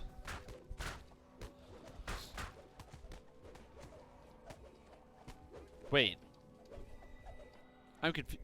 Like, oh, wait. So wait, you're saying that, do druids think that wolves, so like, a druid is a werewolf because it's a were-human, because it was a wolf that turns into a human. That's an interesting idea. I don't think it works though. I don't know. That's hard to say. Damn. You really screwed with my mind, man. Like, oh no, I'm dancing. Oh god. Oh. I don't think so, because, well, I don't think wolves think that, because wolves don't have the capacity to think, which I think is really important. Like, wolves can't be like, I wonder, because they don't do that. They're animals. But I do think that is really interesting. Ooh, see, you're asking the really hard-hitting questions, dude. Holy crap. Are druids the werewolves of wolves? Because they're wolves that turn into humans. Ooh. It's backwards, man. It's backwards. I like it. I like the way you think. Alright, next is Kobold's new ringleader, or whatever it's called.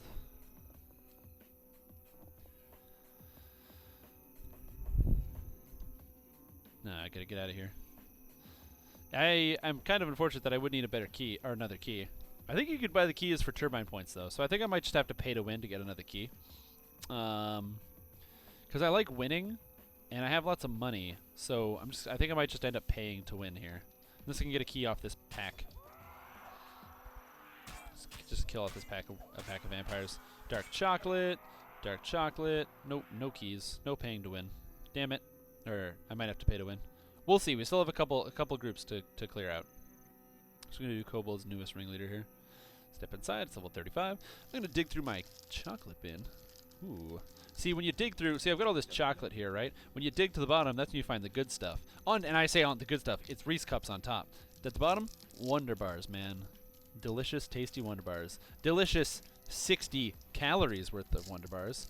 That's what I'm talking about. Oh.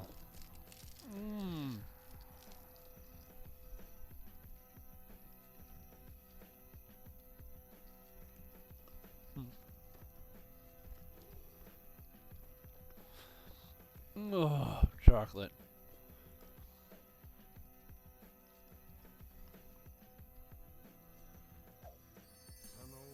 So, this is an interesting question. Bet I shouldn't have eaten one with the caramel.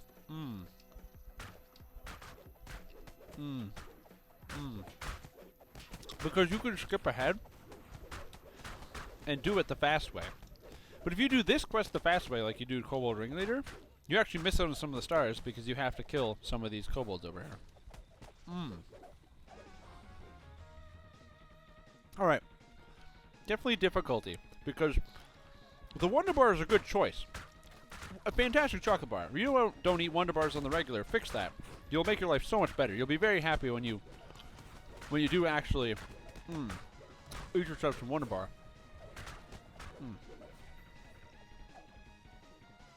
But the caramel's really putting up a fight. Not good for somebody who's trying to talk a lot. I will say this is a learning experience, though. Oh, Tomb of Jade! I love Tomb of Jade. I think this is so cool, where you they just become like a statue all of a sudden. I love Tomb of Jade, and I'm so glad it's back. You used to never see Tomb of Jade because it was a waste of time to put points in the monk trees. Now the monk trees are hilariously overpowered. You know, 3 points picking up 10% offhand strike chance. 3 points picking up 20 physical resistance rating. You know, Tomb of Jade, Kukendo, crazy stuff. It's been playing for the last hour and you didn't notice. I can turn it up if it's too quiet. That's not a problem. I can't tell the volume of the music. If you guys want me to turn it up, just let me know. I just put it at the volume that I think is comfortable. Let me just put it up. There you go. Now you should be able to hear it more consistently. Am I seeing correctly? Are you level 30? I stopped playing about a year ago. Did they raise the cap? That is correct. The level cap is now level 30. Along with the level cap being raised up to level 30, now when you hit level 30, you become a scion of a plane. So essentially you become like a... Oh, damn! 5 negative levels. You become like I don't know, a scion, I guess. That's the best way to put it. But yeah, you become a scion of one of the planes. So like whether it's the astral plane, the plane of fire, all these other things. And that actually empowers your character. And so I have my character empowered by the my character, she is a scion of Arborea, which is some kind of plant-esque thing. I don't know. Anyway, it gives me bonus stats, so it's pretty cool. But more importantly than just bonus stats, which, well, I mean, they're pretty important. Level 30 also has some other cool options.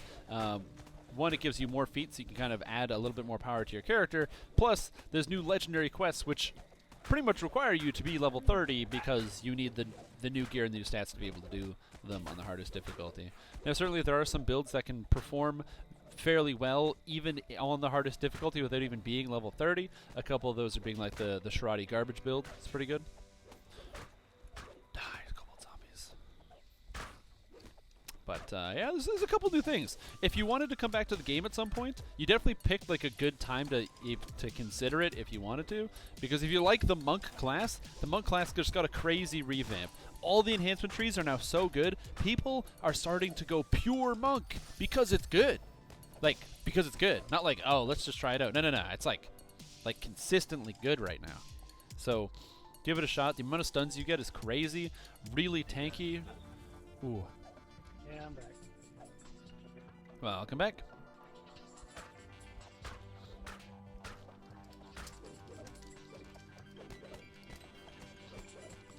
Stars do that. 3. Stunning blow is based only on strength. No, 1. So if you want to get an alternate DC stun, you have a couple options. There are several wisdom-based stuns out of Monk, which is really, really good. Monks have, synergized very well with the wisdom, giving them, of course, bonus ki, so they can use their abilities more often, giving them bonus heal, so they get more healing from healing ki. No range power ninja spy. Oh, first of all, no shuriken love. They actually patched shurikens, so now they have better multiplier. But they actually they fixed the multiplier bug with thrown weapons. So thrown weapons are actually better than they were before. And also, thrown weapons are still overperforming. So I think it's fine the way it is. Shurikens are fine.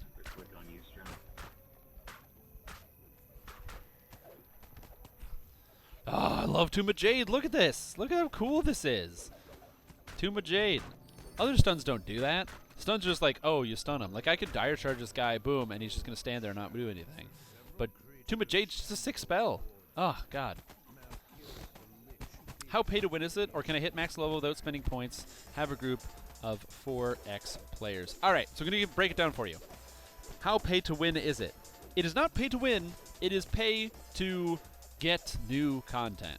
So, what I mean by that is that there are free-to-play quests from level 1, I believe, all the way up to level...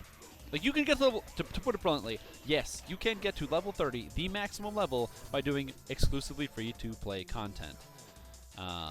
Cool, next one will be... not Haverdasher, the other one.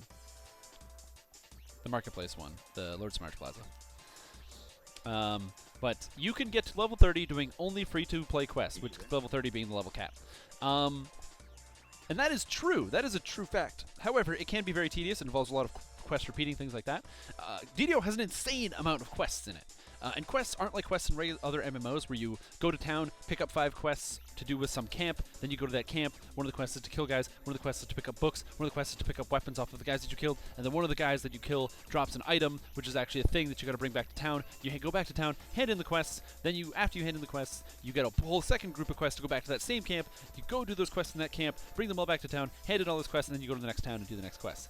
That's not what DDO is. Quests in DDO are their own miniature adventures. So, for example, we're about to do Getting Ahead in the Lord Smart's Palace. So I go here, I click level 35, because this one is level specific because this is a special event. This is the Night Revels event. So it's you can change the level of it to suit your party, so everyone gets to participate. It's also free to play, so if you just started playing, you can do it right out of the get-go. The game is narrated in the background, and quests are personalized. The idea is that you literally go on like a quest. You have like objectives, or you're trying to figure stuff out. It is very cool that way. However, the thing about it is, oh, thank you so much, man. The thing about it is that, yes, it is a free-to-play game. Many of the quests you have to buy. You gotta buy quest packs. So quest packs are exactly what they sound. You spend some money, and it gives you a pack of quests, maybe 5 or 6 quests, or it'll give you its own like small adventure. So to give you an example, there's an area called the Necropolis, and it's split into 4 quest packs. Each quest pack is about, I think, 5 quests big. And they each give you different separate segments of the story. So when you buy all 4 quest packs, or you can buy all 4 quest packs in a bundle, it gives you a large group of quests spread across several different levels, and then you can do them all. The game is not pay to win, though. It's not pay to win for 2 reasons. Number 1, you can make characters that are extremely competitive with high-level characters without spending any money. My character is a ranger, which is a free-to-play class, playing as an elf, which is a free-to-play race. And my character, like, you can't buy, like, you can technically buy power-ups in the store, but it's not anything you can actually earn in-game. I can buy increases to my base stats, but you can also get those increases to your base stats by finding them in chests. And you can find them more consistently by doing the harder quests in the game. The top-level quests, I'm talking about things like Temple of Elemental Evil, things like that, which doesn't... You may not know that quest, but you may have heard of the actual like pen and paper module that it's based off of that was written in the 80s. Those quests will actually... The very, very difficult quests will drop these permanent stat boosts and other items you can buy in the DDO store. So, yeah, you do need to be level 7 for the Night Revels. Wait, do you need to be level 7 minimum level? Or is level 7 the lowest it will set it? I think you can do it below level 7. Although I'm not sure. God, look at that Tomb of Jade! Ugh, that feels so good. So, I also love that your name is Purify Priest. It really should be Unicorn Priest, but I guarantee that's actually been taken. But yeah, the game is not entirely pay to win. As well, you also have to define winning. The point of DDO for me is to just play the game, play cool builds and stuff. So I guess it is pay to win because like playing cool quests, I have to pay for them. So there is that. I wouldn't call it pay to win though. There is pay to convenience in this game. So yeah, if I want to level faster, I could buy an XP potion, but it is in no capacity mandatory. There are so many quests in the game, you never need to repeat a single quest in the game or have an XP potion to be able to hit maximum level. But you can make it faster if you want. So some people don't really like the leveling process, they just want to hit max level, so they can just go ahead and boom. They can like run in and just level up super fast and not really enjoy most of the content of the different varieties of quests in the game. I don't do that, which is why I don't buy XP potions, because I actually just genuinely like playing all the quests. I like playing all the quests that level up. I think it adds some variety. I think it's a lot of fun. And there's just too many quests I really like. Granted, there are definitely some quests I fucking hate, but that's like with any game. There's going to be aspects of the game that you don't like. Whether it's, you're playing a game like Path of Exile, and you don't like the first, 30 or 40 levels because the monsters aren't nearly as tough or intricate as they are when you hit higher level. Or maybe it's just a game like, I don't know, Call of Duty, and you don't like getting new, you like playing COD 4 in the past, but you hated, all the tubers or the pro pipers. Sorry, everyone with their pro pipes. So, there's aspects to every game that you may not appreciate. The aspect I don't appreciate is being level 12. I hate level 10 quests. God, I hate all the level 10 quests. So there's that. However, DDO does have an interesting in-between option. If you're not sure which quest packs you'd actually like to try out, here's what I recommend for you. If you're a new player and you want to get you and your friends to just give the game a shot, the path that I recommend for you is play it for free, get yourselves up to level 5 or 6 or 7 or 8, and once you decide, okay, we've got high enough level, I think we're ready to try out the game and you want to try more quests, just go with the VIP. Going with VIP gives you access to all the quests. It does cost like $15 a month, but say you spend a month playing, and you try to do as many quests as possible. So go out there, try out, say like, oh, I'm going to do this quest chain, or you're going to do this one. By being VIP, you get to play them all, And then once you lose your VIP, write down the quest chains you liked, and then when you're done VIP, buy them. Because being VIP earns you more turbine points, so you can actually just buy them when it's over. And then you'll actually have like a better idea of what you want to do, and what you want to play, and what you want to pay for.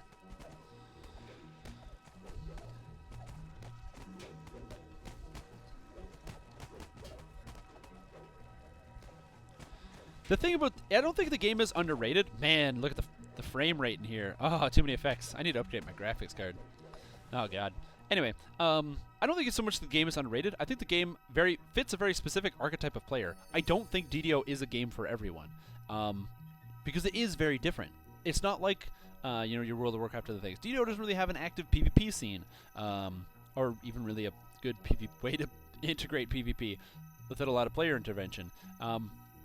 DDO has a big aspect or a big focus on grouping, especially when you start out. And some people just don't want to play the game as a group, which I can totally understand. Most MMOs push you into that soloing mentality right away. But, it's an MMO. It's Dungeons and Dragons. You don't go ahead, pull up your Dungeon Master's Guide, start rolling some dice and play by yourself. No. You go, you get your Dungeon Master's Guide, you get some friends, you grab a case of beer, and, you roll some dice, and you argue about stuff. That's Dungeons and Dragons to a T. And so that's essentially what this game is. So, oh god, the Tomb of the Tormented. Yeah, having to kind of make sacrifices your characters and stuff. And another thing that makes DDO crazy, you know how you said you made a character just to disarm traps? You don't have to make a character to disarm traps. Take your character. Say you're playing Cleric, you're the healer for the group. Take that Cleric, throw in a level of Rogue. Learn how to do some traps while you do your healing. Do both at the same time. You can do that. Okay? That's how cool DDO is. I love these Tombs of Jade. Oh, look at this. I'm sorry, I get really excited by Tomb of Jade. It's just such a cool spell, man.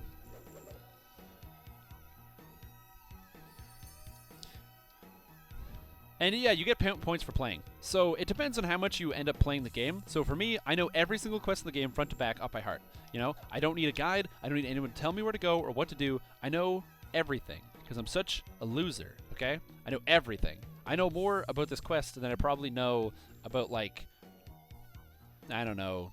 I definitely know more about DDO than I know about the things I learned in university, okay?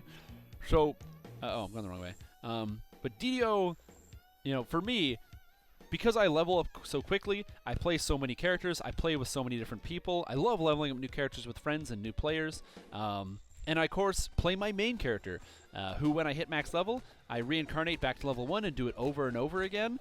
On average, I probably earn about 7 to 800 extra turbine points a month just from playing the game. Because as you do quests, you get favor, and as you get favor, you get turbine points, which lets you buy quests or other crap. So I use my turbine points on whatever, because I'm subscribed. I can't think of a foreseeable time when I will become unsubscribed. So that's just the way that I do it. But I earn a considerable amount of turbine points. So for me, I bring in a 1,300 with my subscription. That's pretty cool. Yeah, jump is an actual skill. You know what's even better than jump? Bro, swim. You gotta get some swim in there. Swim is one of my favorite skills. Because if you get your swim high enough, movement speed has a cap of 40% increased movement speed. Or at least it has a soft cap. From items and other stats, it gets 40%. Oh my god. Some character classes have stacking movement speed bonuses. Bards, rogues, barbarians, monks, they can go above the 40% cap, but most classes can't. Swim has no cap on it. The higher you get your swim speed, the faster you swim. If you get swim of over 100, you swim twice as fast as you walk. It's hilarious. It feels silly, and it is really silly. But here we go. What is your least favorite quest in the entire game, followed by most favorite? I have to say mine is Necro 3. Started not knowing it. It was 10 the night before an exam, and oh boy was I frustrated how long it took. Oh my god. What's my least favorite quest in the whole game? Ooh. Least favorite quest, eh? This is hard. I really like a lot of the quests. What are some I just goddamn cannot stand and I'd rather just not play? I just skip. I'm going to be honest, my least favorite quest chain in the game is probably going to be the Fjarland Carnival. I can't stand the Fjarland Carnival. You basically need to have a rogue, or else you don't get nearly as much experience points. I hate trying to defend Brawn Pits because you need to have like people to do it. It's one of those things where you need people to actually do stuff, not just be like bodies. And man, I hate when I like tell people to do stuff and they don't listen to me. So I will say that one is like one of my least favorites for sure. Favorite quest chain? That's even harder. You're thinking about the epic destinies and class stuff we mentioned last week. Oh yeah, no, we're gonna talk about your stream work in a bit. We're doing this stuff. Okay, last one was Haberdasher. The Pit. I love the Pit. It's one of my favorite quests. The Pit is DDO concentrated. So this is also for you. This is for you, Purifying Priest, Unicorn Priest, whatever you would like to be called. I'm gonna call you Unicorn Priest instead of Purify Priest because that's more entertaining. And Purify is still bad, but man, them Ancient Watcher Purify decks. So the best quest you can do when you and your friends get there, go and do the Pit. The Pit is a free-to-play quest. It's in House Deneath, and it is purified crystal DDO. Like, it's DDO that you then take and you gotta freebase it, and then you inject it directly into your arm. Ooh, but in fact, arm doesn't work. You gotta go right through the eye into the optic nerve. That is like pure DDO. It's amazing. The Pit is one of my favorite quests in the game. You'll get frustrated and confused, and it's 3D puzzles, and the monsters break your weapons, and and if you're not prepared, you're gonna lose. It's really long. It's like I said, it's full of three-dimensional puzzles, things that make you think. And if you're just not ready for it because you don't know what's inside of it, you're gonna run into situations where like, oh, my weapons are broken, or I can't fight this monster, or I don't know how to solve this puzzle, or you get separated. And it's so much fun, and it's really just one of those things that it's a challenge that's really fun to try to overcome with a group of people, especially if nobody knows what the hell is going on. That one I highly recommend. I love the Pit. It's so like the first time you do it, you get like frustrated and blown away by the fact that it's something that actually exists in the game. The Pit is a level 7 quest. On Elite, it is level 9, although I will say it is considerably more difficult on Elite than it is on normal difficulty. But if you do it on normal, you'll have an idea of at least somewhat to expect. As well, I'll even give you a special hint in case you don't see it the first time. There's a secret boss in the Pit who drops one of the best items in the game, and that's not even a joke. From that quest, a level 7 quest drops one of the best items in the game that people still use on their level 30 characters. So, and it drops from a secret boss that you have to find. So, it's fun. Go into wall and forget how to run that so you can just concuss yourself until you know what it's like to have a first-time Pit run. Yeah, I skipped that one for sure. Yeah, man. Hey, you wanna buy some DDO? Me too, but Everbright weapons require you to get 275 in your Candid Crafting, and a lot of people are too lazy to do that. I'm not too lazy to do that. That's what I do, but some people are too lazy to do that. Yeah. Oh my god, look how cool the Tomb of Jade looks! Oh my god! Look at this monster! I am like freaking out at Tomb of Jade. God, monks are so cool. I will say one thing that is sort of pay to win about it, and I will say is the most pay to win, is that Warforged are not a free race, and Warforged are also the coolest and best race in the game. Now, bear in mind, when I say coolest and best, I do not mean statistically best or have the best stats. They don't have the best stats. Humans have the best stats, and they're free to play. That's why people play as humans. But Warforged are robots, and you can only play robots in DDO. That's right. I got a sword, and I got a magic, and I got a god who blesses me or something, and I can shoot magical spells. Also, I'm a fucking robot. Okay? Robots. I actually would have been a Warforged for Halloween, but I unfortunately did not have enough time to get the costume together, so that's why we're Waluigi.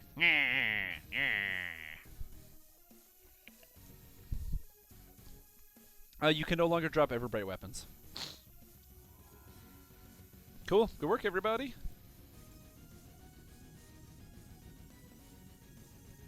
Bam. And there we go. There you have it. That's all of the Night Revels quests. So they are cool. They're fun. They're worth a ton of experience points if you haven't done them before. It's 130k at level 35. So just find a group who's doing it if you're level 20 and pick yourself up a good 780,000 experience over the course of, I guess that was about 40 minutes. So, ooh. And I have an hour and 10 minutes left. So what am I going to do? Cool. Thanks for the group, everybody. I'm going to take a break from this Night Revels place. Yeah, I'm gonna go take level. Cool. And then I'm going to type in chat what I'm going to do.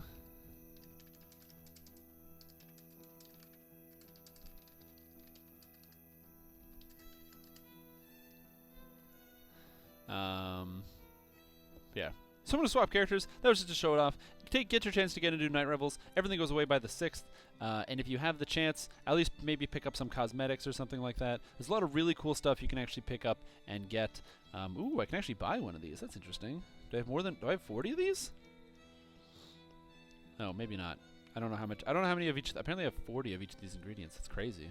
That seems wrong that I have exactly 40. I have to figure that out. And I'm going to swap character real quick. We're gonna change things up. I've been playing my sorcerer a lot and having a lot of fun, so I'm going to do that. This character's pretty much capped out. I have all the items I need. The only item I'm missing is a neck slot. But doing Mark Death on cooldown, ransacking, to curse the sky, and creeping death, I cannot get any of the necklaces I want to drop. So instead of deleting my character, I just take a break from it. So confusing with the stream going in the background. Oh no! My little wrist thing fell. There we go. Let me just change character. Strimstream. Yeah, robots. Again, robots. One of the coolest things about DDO. Playing robots. I'm telling you, man. Robots are pretty good.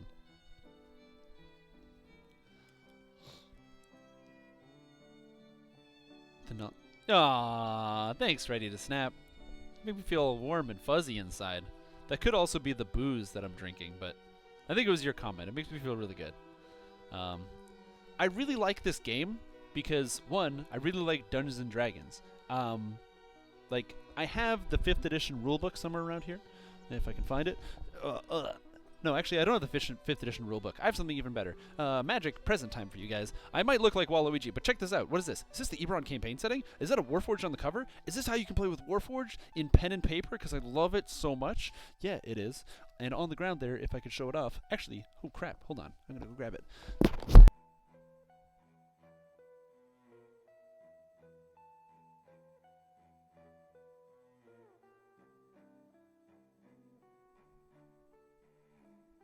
Alright, I'm going to show you how devoted I am to DDO. So, true story.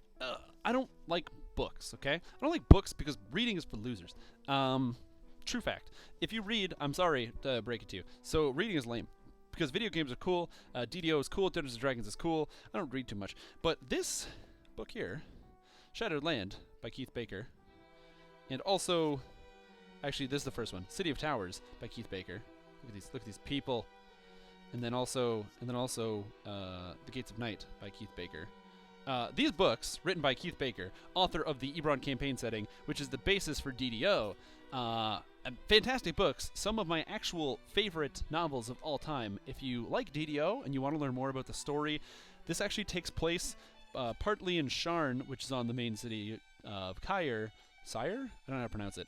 But also takes place partially in Stormreach, because the game takes them to the continent, or the story takes the characters to the continent of Zendrick, and it explains a lot of stuff that they don't kind of explain to you in game. A great example is in, if you do Cult of the Six, there's a quote where one of the DM goes, "It doesn't take a Kalashtar to tell that the ogres want you to go in," but unless you've like read any of the books, like the novels here, where they actually interact with a Kalashtar very heavily, or if you haven't read the actual campaign setting, you wouldn't know that Kalashtar is like a psychic entity. That, you know, and that kind of means a lot, because it does change the way you think about it.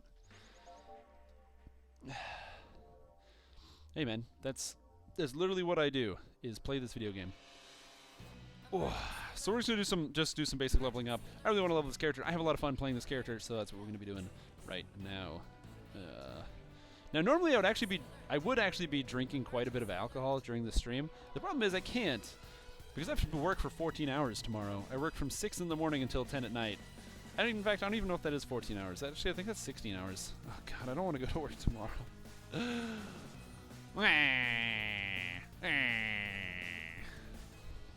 Waluigi. Worst quest is I do hate Faithful Departed. That is like one of the worst quests ever. So, we're gonna quit. Is there a group going?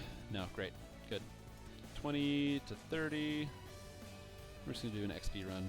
XP 4. I would do something else that was cool, but I did all the cool stuff that I can think of.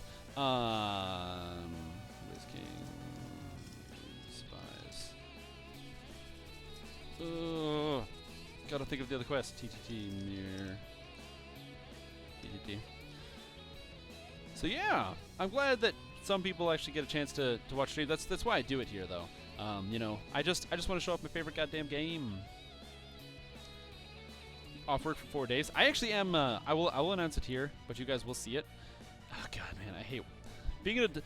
Well, the thing that's nice about being an adult, and I will say this, the cool thing is, so yes, I am working like 16 hours tomorrow, which kind of sucks, and I'm gonna be working a lot. And I have been working a lot the past few weeks. I'm just buying a new computer, so like, I'm dropping like $1,300 and just getting a new computer because it's like, oh. Somebody gives me a check for overtime, and I'm like, oh, well, I don't know what to do with this. So that's kind of cool. So I will actually be having like better graphics and stuff on the stream. But again, that's like the future because I have to order it and blah blah blah. What server has the most people? That's a difficult question.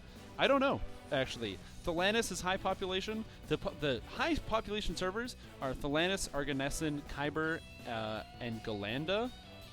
I think Sarlona also has a pretty good population. The problem is it's hard for me to say. I don't play on Sarlona. One of the ways you can check is actually by going to the DDO Discord. Dungeons & Dragons Online actually has a public Discord group made by the players for the players, so it's run by players. I'm actually on the staff there. I am a mod. If you'd like to check it out and maybe see what the population is like on your server, people can give you a better sense of it. Boom, if you follow this if you follow this link right here, it will take you there. If you don't have Discord, don't worry, the link will take care of that for you. I personally use the desktop client because I find it very convenient. But, yeah. Wear that Waluigi outfit with your mom coming in looking disappointed. It's okay, my mom's already disappointed, so. So the character that I just swapped over to, before, in case you're wondering, I was playing as a Ranger. Ranger is currently one of the top performing classes in the game. Rangers are extremely high damage, very, very, very good. Right now, I'm playing as a Sorcerer. Sorcerer is a lot of fun. I pretty much all damage spells on all my damage spells on all my action bars, and I have just damage. Damage, damage, damage, damage, damage. See these fires? See these lightning bolts? Yeah, that's because it means damage. That's all this character does. I don't have any defensive abilities. I just deal damage. I cast some buffs, and then I go kill people. Because I'm a Warforged, I can cast Reconstruct to heal myself, even though I'm a Sorcerer. And because I have 2 levels of Paladin, I pick myself up 5 Lay on Hands, and then I can go ahead and be like, kaboom! And hit a guy for 2,000 damage. Which is fun. But yeah, man. Sometimes adults are like, blah. It does kind of suck, but as I said, there are definitely some obvious benefits to being an adult. Also, I love being dragon form because you get stuff like the dragon breath. Later. No, die. But yeah. Sorry, I was in the middle of talking about something. So I have cool Strimtom related news for those that are interested. So if you did not know, I myself Strimtom. I do have my own stream, not just here on the DDO stream, but I actually have it on twitch.tv/Strimtom, which I will link. I will link it while I loot this chest. You see here, twitch.tv/Strimtom. So if you're bored and you're like, man, I really like this Strimtom guy, you can catch me there. I do my streaming. I also have right above me my Twitter handle where you can see ahead of time where I'm going to be streaming. Really cool stuff actually going on. I'm taking a week off of work. I'm doing this for 2 reasons. One, apparently I have 12 days of vacation left before the end of the year, and I don't really have the capital to support like some kind of really cool trip because I am trying to save a little bit, and I do want to buy a computer. So I'm going to be taking an entire week off of work for my vacation time, and I'm going to be staying home. There's actually a couple reasons why I'm going to be staying home instead of traveling. Normally I'd be like, oh yeah, let's do some kind of road trip because I've got vacation time. No. No road trip this time. I have a problem with my car. So I like my car. Welcome. I like my car. You know, it's a great tool. Gets me around. It turns out my car has some very minor problems. The minorest of those problems is that it turns out there's actually a leak of the exhaust into the car itself, which is bad. Turns out when the car exhaust leaks into where you're sitting and you breathe your oxygen, you can get carbon monoxide poisoning, which I did, which has been problematic. So as a result, I am going to also have to get my car fixed. Now, since my car needs to get fixed so I can stop the carbon monoxide from leaking into my vehicle, I can't do that now. I'm doing that later. You know, because it's too expensive to get fixed right now, and I don't have time. I can't take the time off work, and I need my car for my work. During my week off, I'm going to be dropping my car off at the mechanic, because I know a guy, and I'm basically going to be saying, okay, dude, I don't care what you do, just fix it. I'll pay the money. I don't care. And so he's going to fix my car so I don't die while I'm driving it. And as a result, I'm not going to die while driving my car. But I'll be without a car for a few days. So I'll be on vacation, not going to work, and I'm not going to have a car, so I can't even leave my house. So what am I going to do? Well, I'm going to be trying to streaming. During my vacation, which is next week, so starting November 7th, I'm going to try to stream as much as I can during the day. So if you're a big fan of the Strimstream, I'll be doing that for like a good week straight or so. So you'll be able to catch me a lot there. If you want to know exactly when, just go ahead and follow me on my Twitter handle there. I also have like a YouTube channel where I sometimes post backups, archives, and I want to try to post more consistent content. The problem is it's hard to make like good content when I work too many hours during the week. So streaming is the best I can do. I don't know how up to date the actual server information on things like DDO Oracle is. I'm not entirely sure. Did I miss an announcement? The Cool Kids Discord. when they killed the DDO API. Yeah. I don't know. That's something that's like it's out of my hands. I can't really speak on that one.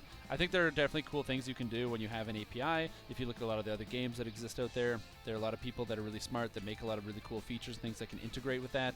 But I'm not one of those people. I'm a dude who plays video games and gets excited about stuff. So you won't see me coming up and crafting my own custom systems or anything like that.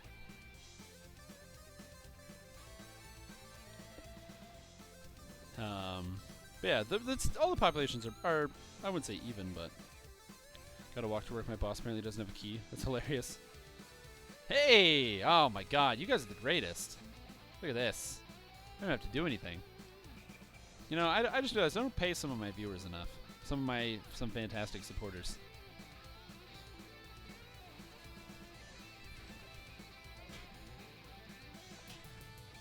Oh man. It sucks that you have to walk back to lock up. I do know that feeling though. Being a boss. See, the nice thing about my job, I do actually run a store. But because of the way that it works, I am always the first and last person. Because I work, my average day is like 11 hours, and then I have a 16-hour workday after. My average workday is like 11 hours. So as a result, because I'm the first and last person always to be on the job, I never have to worry about like unless I forget my key or something, there's no problem. And even then, it only affects me. I don't have to worry about it affecting somebody else. So,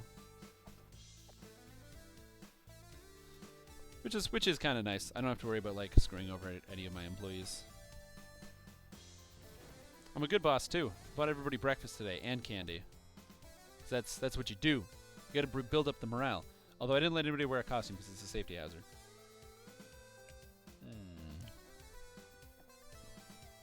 I'm a tyrant, man. True tyrant. Welcome. Did anybody dress up for Halloween or do anything cool? Because I know I'm all dressed up for Halloween. I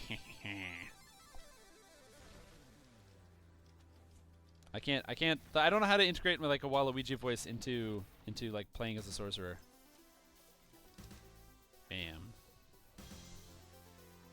Yo, man, what if you got some Halloween costume that's got like a robe or something, or you have something that obscures your visibility? It's a safety hazard. None of that. I have to be focused on safety at all times. So, because if somebody dies, it's so much paperwork that I have to do. Oh, really? That's the kind of mustache I should have? It's a good look? I'll think about it, man. Not that I don't believe you, but I will have to think about it. I don't know if this is the kind of mustache I want to have all the time. Just all the time. Please be aware, this is not a real mustache. I drew this on my face. Ooh, pumpkin beholder. Oh, for the Night Revels event, sometimes beholders are pumpkins, so which is kind of neat. Oh, what am I looking for? Man, there's like sick guitar going on in the background. That's kind of cool. It might distract all the women and they might die. That's true. I don't want to be like the #1 cause of car accidents in North America because of my sexy mustache. I do think it would be a disservice to the population of Canada. Well, it'd be a service and a disservice. I don't know what if it's worth it or not. We'll have to see. We'll have to let the death toll decide. Here we go. Man, look at all these Warforged. Ooh. Oh yeah, it's real. Yeah, yeah, yeah. I'm just stroking my mustache.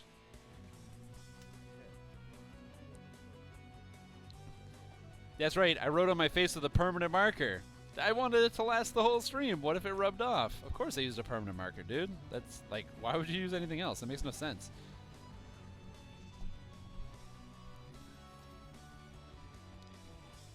I don't know how else you would write it on your face. Like, I wasn't going to use a crayon.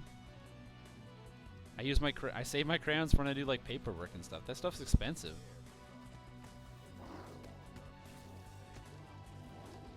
Woo. Oh my god. I love Dragon Breath. Because your character just belts out the damage. Super cool, man.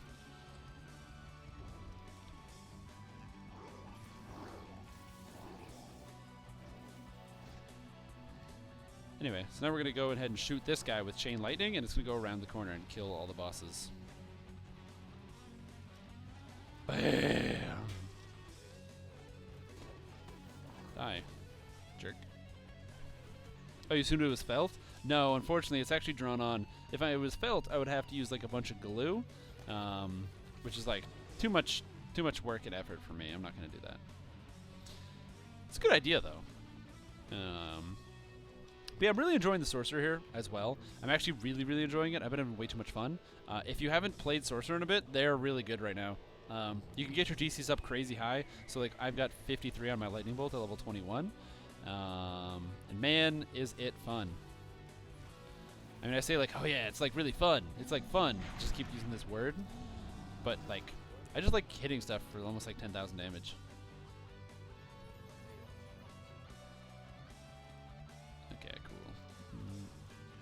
What's my Dimdor button? Where did Dimdor go? Where did I put that key? Did I take Dimdor off the bar? Oh, I did take Dimdor off the bar. No!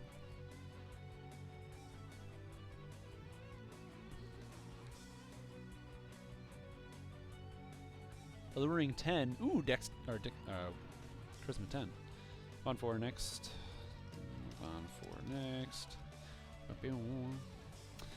So basically, for those of you that are maybe new to the game, what I'm doing here is I'm doing epic XP trade. It's one of the ways that players like me, no, it doesn't have to be you, but players like me who just want to like skip through some of the higher level content.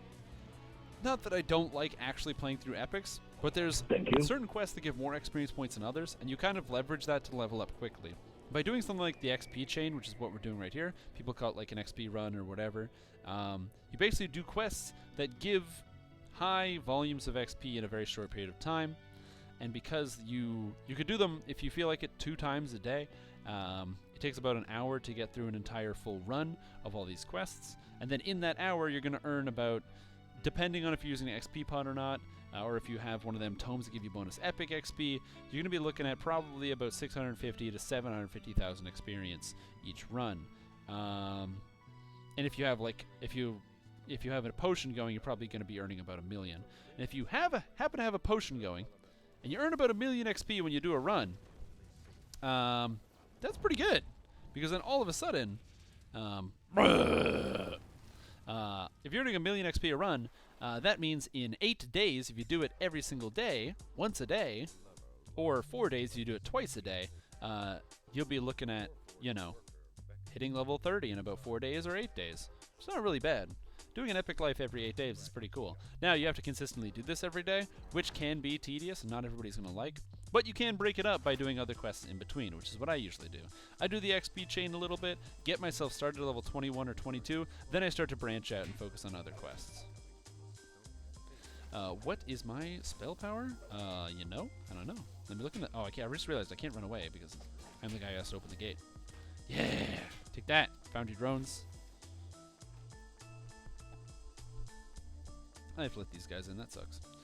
What is my spell power? My spell power, I have 351 lightning, 317 fire. And then I also have 4 spell power, but I don't really use it.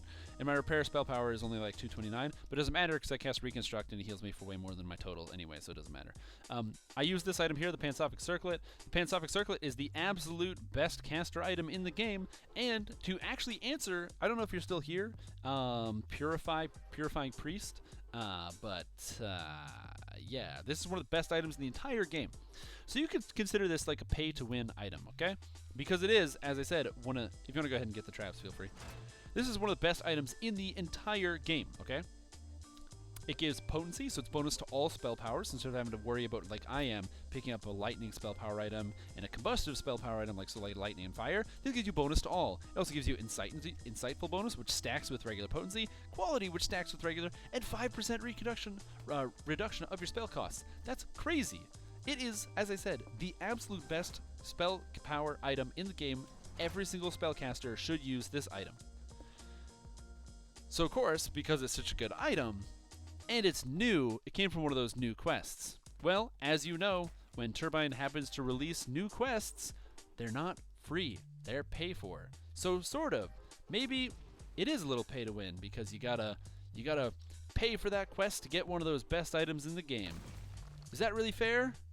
You bet your ass it's fair because it comes from a free quest. Turbine recently, with the release of the Gnome race, they added a bunch of free quests to go along with the release. They added Memoirs of an Illusory Larcener, Good Intentions, and Search and Rescue. Search and Rescue is one of the best quests they've released in a long time. It's really fun. You have to go rescue, a person's friends, and all of the quests, and that quest is just, it's just so cool. It has so many different dynamic aspects to it. I love that quest. It's one of my favorite quests in the entire game. The items are amazing. The trinket that drops is probably one of the best in the entire game. It drops a legendary Heartwood Docent, which is the strongest armor you can get for Warforged in the game. It drops the Good Intentions, another level 17 quest, which is absolutely free. Is also drops some amazing items. It drops the best Bard gloves in the game. It also drops the best physical damage dealer item, the Ring of Prow, which gives melee range power, accuracy, and extra damage. So it's the best physical damage item in the game. So that's right. A bunch of the best items in the entire game come from free-to-play quests. So DDO is not entirely pay to win. There are definitely some good items that only drop from pay-to-play quests, but by far the best and most versatile items drop from the current new free-to-play quests. So they are hard as shit, though. So there's that. Alright, thanks for watching Ready to Snap. It's always a good when you get to make it on and watch some of the Strimstream, and then also comment. So you get your comments here, and then I read them, and then I feel good about myself. I do like inflating my sense of self-worth, so I do appreciate it when you guys comment nice stuff.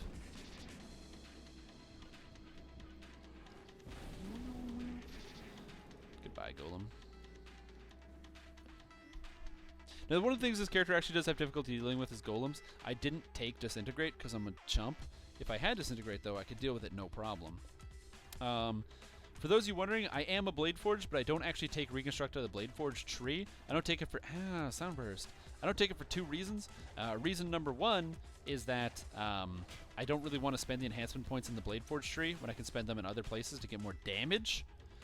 And as a sorcerer, I get the spell Reconstruct, so I don't really want to spend my points on that. I'm going to spend my points in Sacred Defender instead to pick up Lay on Hand usage, which to me is just more useful. Having access to 5 different Lay on Hands is really, really nice because it allows me to heal other people, not just myself. So when I'm playing with like a friend or something, say like a human or whatever, one of them squishies, it means I can actually heal them and keep them alive. Oh, and for the record, those of you that are like, oh man, I don't usually do breakables because it's not worth the XP, I will tell you something. I found multiple tomes that grant you permanent stat bonuses in breakables, so I find them worth it, and I will always do breakables. So I highly recommend you do them too.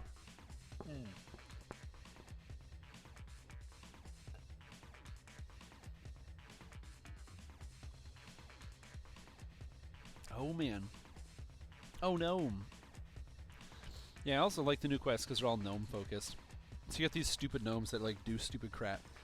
So like in Search and Rescue, it's like a gnome who loses her party because she like didn't plan her adventure well enough. Or in Good Intentions, you have a gnome who's like smart enough to build a robot, but not smart enough to give it like safety controls. So it like goes all Terminator and tries to kill everybody when he lets it on the loose.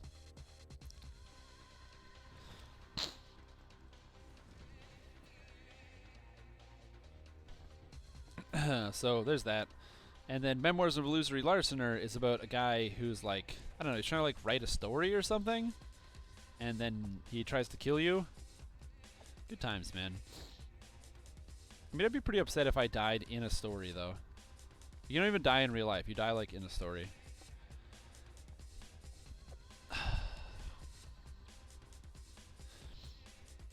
But yeah, pay to win, guys. Pay to win. Unfortunately, the game, like I said, I don't think it's pay to win. It definitely has pay to convenience, though. That's for damn sure. Also, you're going to see me do stuff like I'm going to keep talking to you guys. I'm not going to get interrupted, and I'm going to be doing puzzles and things. That's not my fault. That's the way God made me. I'm just naturally good at this stuff. Yeah, I don't know. There's some interesting aspects to different characters. I really like playing a sorcerer, like what I'm playing right now. I find it a lot of fun. Like I said, largely because the explodey. Wait, what? What did I do?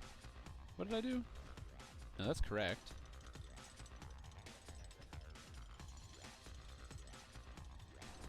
Oh, that's weird.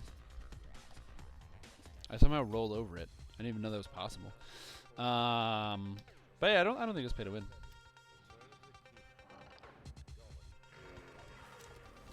Right, but again, that defines your you have to think about what defines winning for you. Like if leveling up faster is winning, then I guess it's absolutely pay to win. When I think of like pay to win, I think of things where it's like, you know, pay to have stronger gear than somebody else, something like that, you know?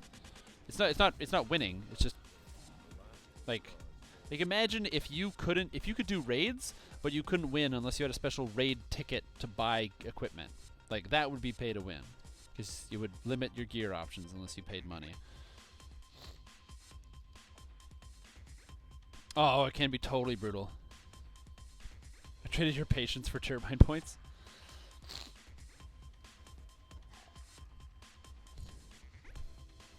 Yeah, man, I like Search and Rescue too. Alright, so something that we talked about last week that I'm going to try to bring up here again. We talked about it. I gave it to you guys as homework, or as I like to call it, Strim work. We discussed briefly the possibility of having extra classes added to Dungeons & Dragons Online. Now, for those of you that play this game a lot, you'd know that Dungeons & Dragons Online has 14 goddamn classes. You know any other games have 14 classes? Like, none of them. And then DDO also has the freaking balls to say, you know what, there's 14 classes, but just mix and match them or whatever. Just have like a sorcerer, bard, favorite soul. Who cares? Just do it. Go for it. Whatever. Cast arcane spells in 2 different ways, cast songs, and divine magic. Whatever. I don't care. Like, that's what DDO says. DDO says, I don't care. I don't care. Just build whatever you want. Which is amazing. So as the Strim work that I gave you guys, because we were trying to brainstorm, what classes do you think they could still actually add to Dungeons & Dragons Online? And it's a very difficult question, because the last class that they added was the Warlock. Warlock being powerful, but was a completely different way to interact with the game. Sure, it did have arcane spells. Sure, it did equip armor. But their Eldritch Blast was a brand new mechanic, and even the aura that they had, while auras aren't new, the visibility and the strength of it, and kind of being representative of the class, having this thing, you know, those were really cool features that they didn't have in the game before. So adding that class made sense, not just for the fact that warlocks probably did exist in the world of Eberron, but more so than just that. It really brought like new mechanics and new ways to play the game. When we talked about it last week, we came up with some interesting ideas of how we would potentially want to implement new classes, but then DDO also brings up the fact that, classes aren't just one thing. Wizard, King, next. Classes aren't just one thing. If I'm playing as a sorcerer, I can be a fire sorcerer, or an air sorcerer, a water sorcerer, or a lightning sorcerer. Really cool concept, but then that kind of limits what kind of classes you could add. Say you read the Complete Arcane and you wanted to add the Wu Gen character class. Wu Gen's super cool. They have these like weird taboos that they have to have, so maybe like they can't eat a certain type of food or something like that, because they're kind of like these weird screwy monks, but as a result, they also have a more attunement to a certain element, and you pick an element and you're more powerful with that. Well, how could you add that into the game when you already have Sorcerer, which is attuned to an element? Because they broke down classes into essentially being like 3 classes, you could add a Necromancer, but if you add Necromancer, well, they already have Wizard is Pale Master, which is basically Necromancer. And they already have Divine Disciple Cleric, but a negative Divine Disciple Cleric, which is basically Necromancer. So I put it to you guys, what kind of classes aren't in the game? Pretty much the only one that we could come up with on stream was any kind of psionic classes, anything using psychics. Psychic characters use a totally different system of power points, which of course is very analogous to the spell point system that you have here.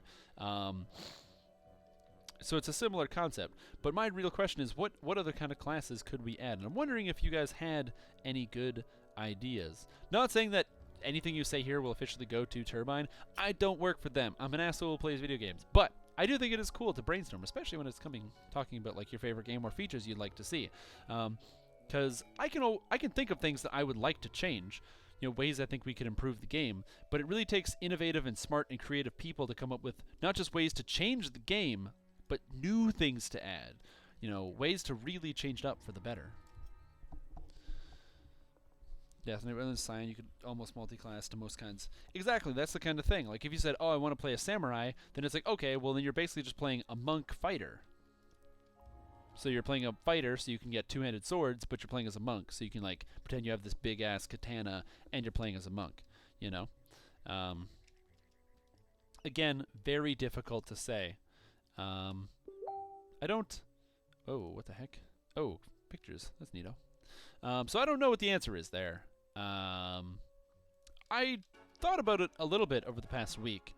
I really like the idea of potentially adding a psionic character to the game. Kalashtars are a pre-existing race, and they in Eberron, and they are psychics themselves. The Reaper mode difficulty? Oh man, my thoughts on Reaper mode? Well, actually, if you want to know Reaper mode difficulty, I'll tell you one thing. There's actually 2 different episodes of the DDO cast. One about Reaper mode, the introductory. I think that was DDO cast 449. And then there's the DDO cast that was just done on Saturday, so the DDO podcast. Yes. The DDO podcast that was just done this Sunday, which I am also on, where we had a debate about Reaper mode. So if you want to hear my thoughts, you can definitely check that out. I don't have a link right here, which I probably should. Let me find that. DDO cast. I'm just going to pull up a link here. You can find it on iTunes, but I'll have a link to the one that I was specifically on. Because, again, I want to inflate my sense of self. DDO cast. Blah, blah, blah. This one.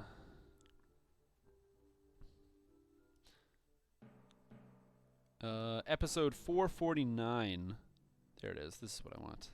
DDOcast episode 449 is where I talk about it as well. And then on the most recent DDOcast, which is going to be coming out later, you can catch that. Actually, the one that I linked is there's me, Community Director Cordovan from Turbine, or Community Manager, and then Pat, and we talk about Reaper mode a little bit, which is pretty fun. I do like getting to talk to the people that actually work on the game about it. But to put it very easily, I think Reaper mode is going to be amazing for players like me that play this game for 1 billion hours every week and have really no way to challenge ourselves in the game. And I'll tell you one thing, I don't want to go play World of Warcraft when I want to get challenging content. I want to play DDO, and the fact that something like that might be added is exciting. For a new player and a new group, it's really awesome to have a guy who wants to use be a tank and have the shield and sword and press the intimidate button and hold monsters in one place. And it's really awesome to have somebody who's willing to be the cleric and keep everybody alive and make sure nobody's dying. That's really great for a set of new players. But for somebody like me, I don't need to have a rogue in my group because I know where the traps are. So I know how to intuitively avoid them and just not get hit, I don't need to have a healer because I have access to all sorts of crazy different healing options from past lives or understanding of how to build my characters real good.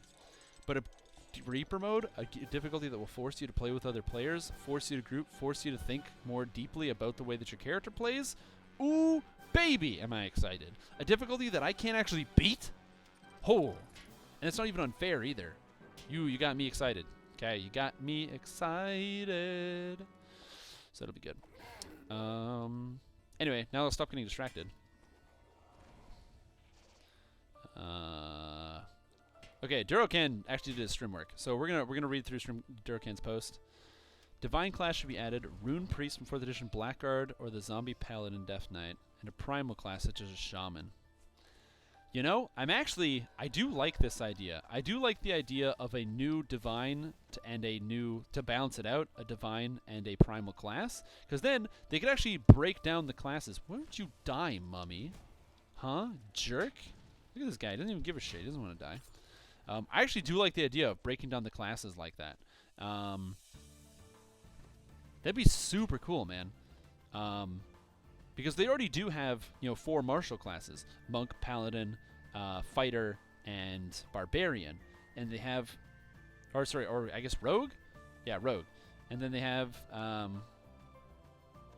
guess paladin's a divine class. I don't know. Anyway, I think it would be cool if they had more. Ooh, Metal Mage. That does sound cool. The problem with Metal Mage is that not an artificer? A person who can reshape metal and things into whatever they want? Which is what artificers basically just do with magic. Damn it, I got Rayam again! But yeah, I love the idea of like some kind of Death Knight or something. Death Knights do exist in the game, and I don't mean the World of Warcraft kind. But they do exist in the game as servants. So I think that would be very cool. And Blackguard also seems very interesting. Like I said, I would not be surprised if there was a Blackguard iconic character when not Ravensguard? Oh my god, what? I can't remember the name of it. Ravenloft, that's it. When Ravenloft gets added, I think that would be very cool. If they added a Blackguard when they release the Ravenloft based expansion. I could see a shaman or something being added as well. I think the idea of having a shamanistic character would be very cool. Oh no, I fell. Where's the lever? Where's the lever? Do I just? How do I get out? I just have to kill this stuff? Oh, it was over here by the door. Let me look at some of these pics. Let's see. Gaiazo, page not found. Oh. There's one. Oh, I see. Oh, cool. I do like that you use the warlock there, the symbol from World of Warcraft, and then the shaman from World of Warcraft, and the Death Knight. Oh man, I love it. I like the actual synergy that it goes, so that it goes directly with the Epic Destiny system that we already have. I really like that, actually. Some of the ideas that you had, Durocan. Holy crap. Other than changing up the images, I really like it. I think it could be very complete. Yeah. Yeah, if you want, actually. I might. Do you mind if I steal this and give you credit, but steal this? Because I think the way this is laid out is really, really cool. I really like the idea.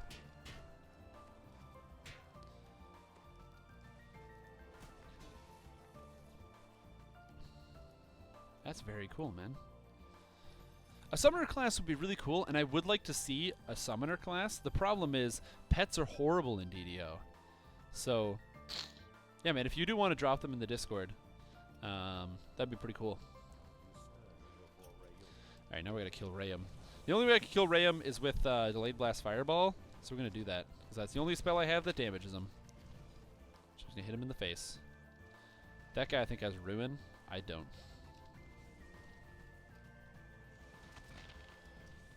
So we're just going to Fireball this guy to death. How the outer classes work? Oh, okay. Alright, we got 2 down. We're waiting for the other 2. A Blood Mage or Hexile Toad. I would also like to see a character that casts based on health. I think that'd be very interesting. Like where the resource is very finite because you're obviously playing with something different. As long as somebody's in the basement, yep. We're good. Pick it up. Cool. Next is Offering of Blood. Offering of Blood. Next. Man.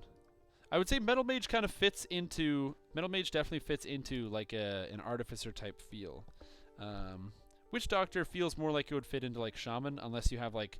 Again, I like some of these ideas, but I need it to be like expanded upon, you know? Because I'm not creative enough. What is a Witch Doctor? Are you talking like Diablo 3 level Witch Doctor? Or are we talking about something... Some other idea? On Oob. I should have updated this. Hey, Strim. Hey, we're on Offering of Blood. I just forgot to update it because I'm lazy. That's alright, man.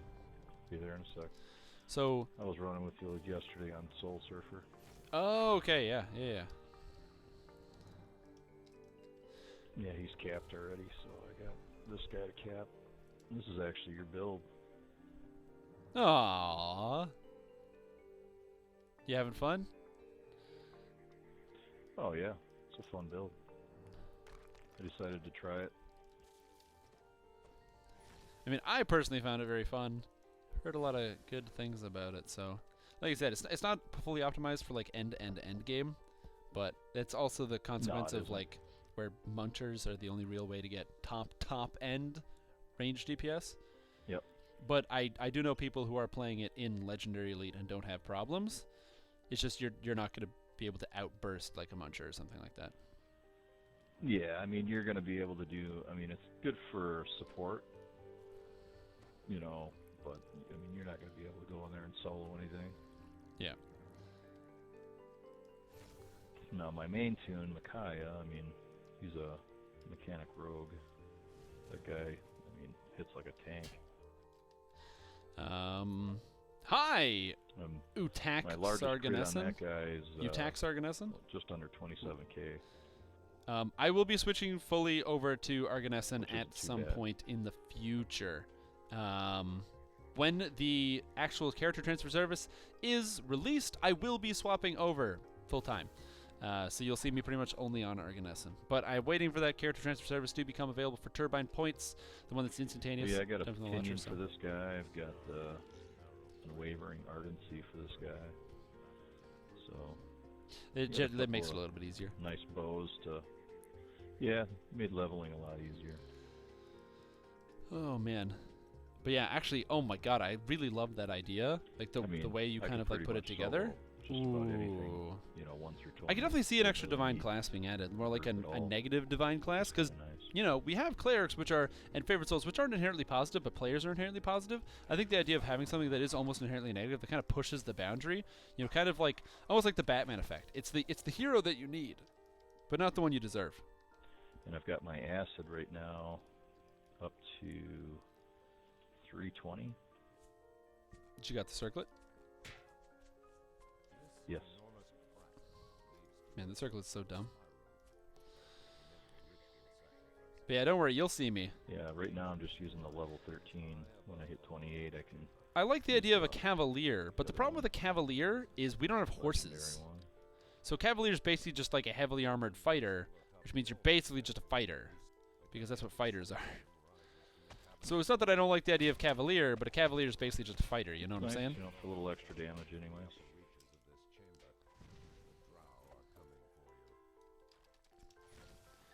Yeah, I did a repeat version of that build. I played it with 4 levels of ranger, 12 fighter, and 4 levels of warlock, and I did it as like a repeating crossbow build to add the acid damage and then the warlock light damage on. And it was basically the same thing, but I lost evasion and I did way more damage. Problem is, I wouldn't say it's expensive, it's just weird. I didn't write a guide for it, though. I wasn't sure how to write it. Like, the Archer build is really straightforward, and I really like it. Not because it's good, but because it's free to play, which is a really big focus of mine. It's a fun build, you know, just to get through those lives. It's easy, you know. It's not complicated. Does enough to solo, and, you know, it's a fun build, like you said. Yeah, exactly.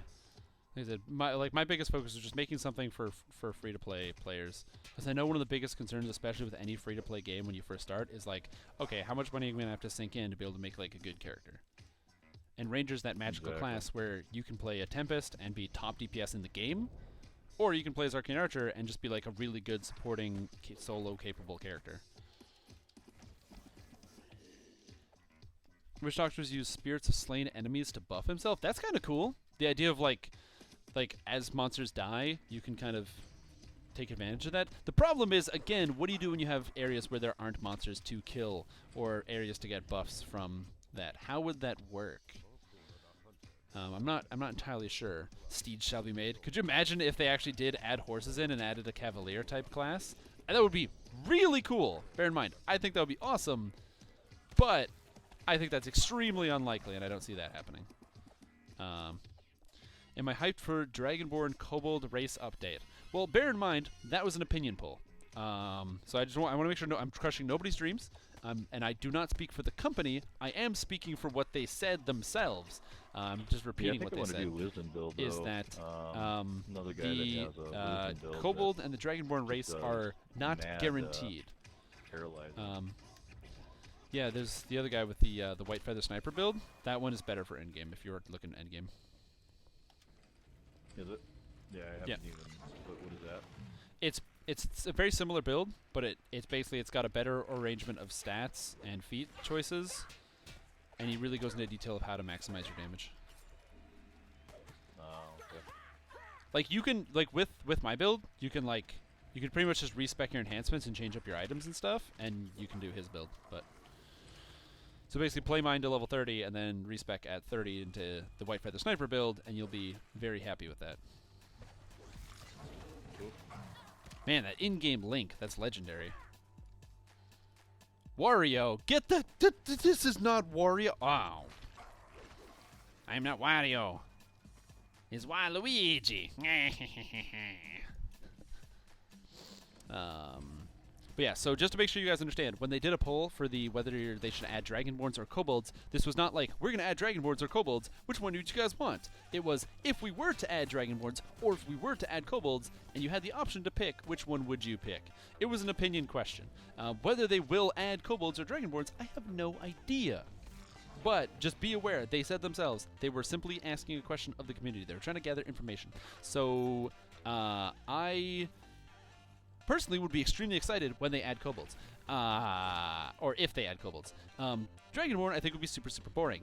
Consider the possibility. If they add in Dragonborn, basically what they're going to do is going to take the model for Purple Dragon Knight, and they're going to put scales on it, just like they put teeth for the half-orcs, and then bam, all of a sudden we're going to have Dragonborn. Whoa, it's just going to be a big Purple Dragon Knight. It'll have the same animations, and it'll look terrible. Now, one of the things you're going to notice right away is if you play any of the base classes, and when I say base classes, I mean human, elf, warforged, halfling, that kind of thing. Even gnomes all have completely unique animations, but Shade Archai have the same as human animations. Purple Dragon Knights have the same as the half-orc animations, which is disappointing.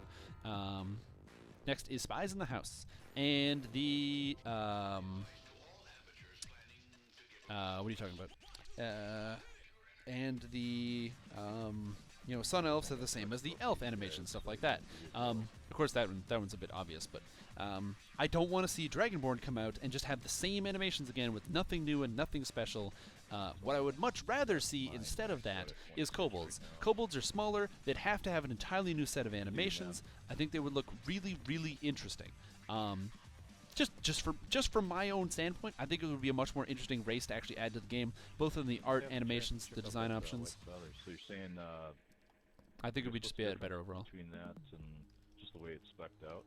pretty much just the way it's Maximize spec'd out. the Where you DPS. spend your enhancement points, the focus is more on paralyzing arrows as opposed to actual damage, because it also has a bigger focus on being in, oh god, what's that one?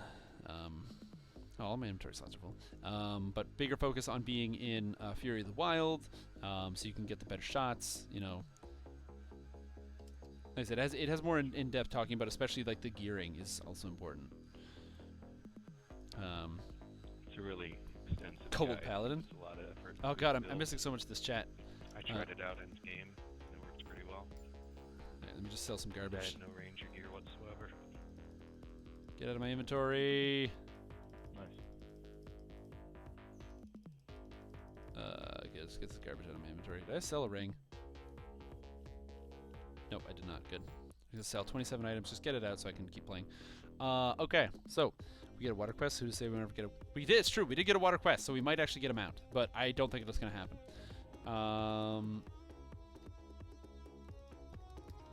Spies in Spies, I think is house. what he said. Yes, I'd love to see a kobold paladin or a kobold sorcerer. I'd love to see a kobold. Link to my own stream. Yeah, Natius, I have one for you. Nadia HS. I don't know. Do you play Hearthstone? Is that Nadia HS? Strim Tom. Here you go. There's a link to my own personal stream. If you want to watch more Strim Tom, you can get it there. I'm trying to do double duty of talking to the people in game and also to the chat. Of course, chat's more important clearly because it's from the DDO stream. God damn it. More ranger like. But yeah, Kobold would be very, very interesting. I would like that. For which doctor drop items could be soul gems, powerful enemies. It's not they aren't completely helpless if there are no enemies. That's true. There could be like a soul-based system where they capture souls. I would like to see that, but again, Warlock already has that kind of theme with the Soul Eater enhancement tree, which I think they could have built upon more. But Cordo mentioning on the Friday Lunch Treat they're going to be starting the process of getting the arts person to do concepts for Dragonborn. I think that'd be pretty cool. Like I said, I'm more excited for Azamar and Tyfling. Azamar and Tyfling have been confirmed and are coming to DDO. So Tyflings basically being like the humans of the Devil Realms. So, and I'm gonna try to explain this just so that people that may not know about it will get the gist of the story. Hey, we're in Spies in the House. By the way, I forgot to update it because I'm lazy. Hey, what's up, man? But Say that to everybody. so, so to put it in perspective, so Tyflings, if you've ever played 5th edition or Pathfinder, Tyflings have a very different origin. So in Pathfinder and 5th edition, the way that Tyflings exist is that essentially years past, humans made sacrifices and they were basically warlocks and very powerful. They made sacrifices to gain demonic traits. Tyflings are descendants of those demonic warlocks. That's the story there. In 3.5, which is what Eberron is based off of, Tyflings are the humans of the demon realms. So there are humans on the material plane, which is where we exist, and then there are humans in, like, Shavrath. But the humans are Tyflings, so they have horns and tails because they're demons. Except, they're humans. And you know what else is in Shavrath? Pit fiends! And bearded devils! And orthons. Shit that kills you. So Tyflings are not powerful. Tyflings might be powerful, but they're not nearly as powerful as any of these crazy-ass demons. So Tyflings are basically slaves. They're slaves, or they might have small societies, but they are not, like, they're not descendants of, like, warlocks or anything. They are their own separate species. Azamar, similar concept. Azamar aren't angels. They're not, they're not archons, not anything like that. They're just the humans of the angelic realms. They're the, the regular looking identifiable thing of those realms. So, I gotta lift this beam. Oh my god, I gotta get up. No problem, man. Just step in for the exp. So that's the difference, and both those things are going to be coming to. They have confirmed Tyflings and Azamar. I'm very excited. For Azamar, Azamar's base stats give Wisdom and Charisma, and my favorite class in the game is Paladin, followed by Bard. So anything that gives Charisma and Wisdom, Paladins and Bards, amazing. And then also, right after that was my third favorite class, Sorcerer, that's Charisma. And my fourth favorite class, Favored Soul, which scales off Wisdom and Charisma. So a race that's holy, that scales off all my favorite stats, I'm excited for the Azamar. I'll tell you that much. Tieflings I could care less. But I do want to have a character class that has tails, because tails are sick, so, you know, we'll see. Something will be coming at some point. Cool stuff. I'm excited. But yeah, Dragonborn would be interesting. I would like to see Dragonborn. I just don't know how they would do it. If there's nobody. So I'm just going to be doing trivia and watching. Currently doing the trivia. Yeah, man. If also, I forgot to say this. At 9 o'clock, for those of you that are interested, there is a very cool event being hosted by guy whose name is slipping my mind. Voodoo Spice. Voodoo Spice's guild is hosting a very cool event on Sarlona, a big Halloween event. They're doing trick-or-treats, hide-and-seeks, all sorts of cool things. So I don't want to take people away from the stream. You know, obviously I want you guys to watch me because I'm amazing and I am important. But if you did want to do a cool Halloween event and you do happen to have characters on Sarlona, I would recommend checking that out. I believe there's a stream going up of that as well. Typhoon Logs would be pretty cool. No, it's not that the idea was scrapped because of the horns. It's what they said is that it's going to take their art team. They're going to have to find some interesting solutions because of the horns. Bear in mind, they said something really cool when they made that post, and especially when when Severlin talked about it. Art team, people that work on art in DDO. I don't know how many that is or how big that team is, but it is kind of cool that there are like people working and building cool new assets and models and stuff that we can like be excited to play with in the future. Yeah, it's almost 10 now. I kind of neglected to say anything, but I'm not going to take responsibility for that. Yeah, it's more or less a challenge. Adding tails to DDO would be very cool. The problem is, how does it interact with armor? Horns, same thing. How does it interact with helmets? They'll have to create some kind of cool, interesting system, and I'm excited to see how they solve that challenge. I'm not a video game like designer or an art person, so I have no idea how even difficult that could be. I'm sure they'll have a good solution, though. They're like a company that makes a bunch of money. They'll come up with something.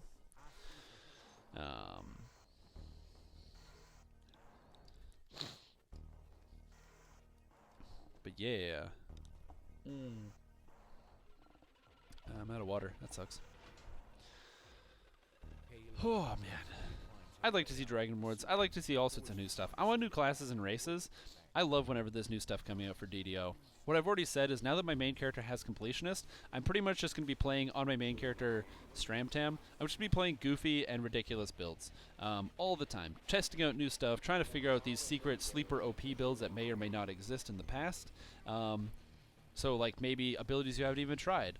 You know, what if it turns out Spellslinger Bard is actually insanely good, so I'll work through things like that. Try to play the character classes people aren't currently playing to try to find out maybe there's new ways or new interesting combos you can make to have interesting characters. I'm also going to save that character for the moment that there are new changes coming out, where there's new classes being released, new races being released, things like that, to test out and see the power of new things, especially when it comes to change enhancement trees. You bet when the Favorite Soul Pass comes out, am I going to be playing the crap out of some Favorite Soul and trying to build some crazy OP Favorite Soul type characters. Just do it like WoW and let everything clip. Yeah, I don't know if that's a good idea. I really don't like that idea. I like the fact that there's collision in DDO. I think it's cool. The fact that, you know, you can form physical walls around monsters and stuff like that. I think it's like a unique part of the game. I don't think it's like the unique part of the game. I think there's definitely more to it. But I like that aspect of it. I have no idea what I'm listening to right now. Sounds like Metroid type music. I'm going to skip this one. Let's skip this one too. Let's skip this one. Let's skip this one. Yeah, sounds good. But yeah. Body blocking is fantastic. The fact that you can, like... It's not as important now, but back in the day, it used to be really important to try to, like, actually create physical walls between your spellcasters with your melee. Oh, just let everything clip? Yeah, I don't know. I'd rather if they had some, like, cleaner integration.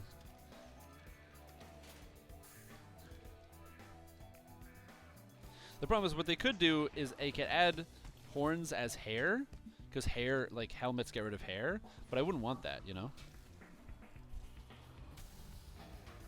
Oh, that to send people? Yeah, I like I said, my intention here is not to, like, steal audiences. or anything like that. I want everyone to enjoy everything. So if you want to go and check out the stuff on Sarlona, please go and do that.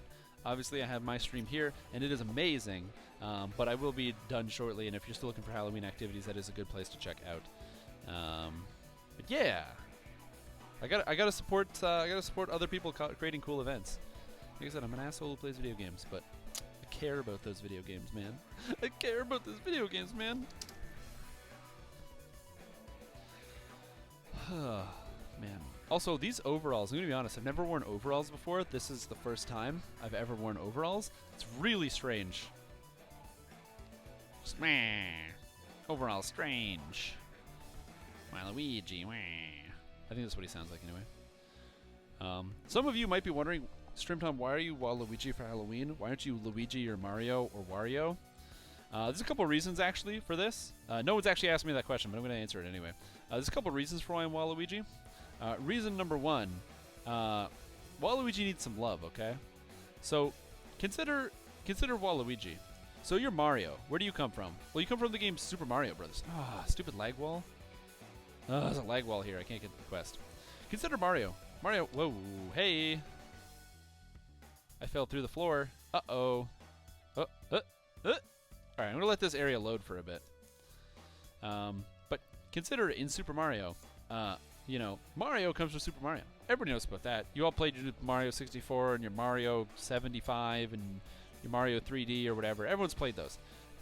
You know, Luigi comes from like some of those Mario games. He even has his own one on Game Box or whatever. You know, back in the early 2000s. Wario even has his O's game. You got that Mario Land 3, which is actually Wario Land and stuff like that. You got all these great games. Good stuff. But what about Waluigi? Well, the origin of this character, clearly they had to make an anti-Luigi. So where did they unveil Waluigi? Mario Tennis on Nintendo 64. Ooh, Mario Tennis on Nintendo 64. Good game. Oh, do you ever play Mario Tennis on Nintendo 64? Because if you hadn't, you probably don't have to. It's an old game. It's not really that good. But, man, Waluigi, good character. And ever since then, he's just included in all the games, you know? Waluigi's in your Mario Karts and your Mario Parties and things like that. But no one gives a crap about Waluigi. So I give a crap about Waluigi. Whenever I play Mario Party or Mario Kart, man, you bet I pick Waluigi. Part of it's because I have a Nintendo Wii, and I have Mario Kart Wii, the one where you drive with the Wiimote, so you're like actually like driving left and right. And Waluigi gets access to the Shooting Star, which is the best bike in the game. So that's also good. Because I'm like, oh man, I might as well play Waluigi and also have the best car. And then also, I just think he has like this big goofy walk. He runs, he raises all his legs super high, and I just think he's really funny. He's one of my favorite characters. Oh yeah, man, the old SDK end fight. I love the SDK end fight. The fact that you had like, you made a wall of people that would stand and then in a corner, or stand there and make a wall, and you'd have like one sorcerer in a corner who would magic missile the giant, and if the giant accidentally like swung or something, it would just take everybody out. So you had to be really careful.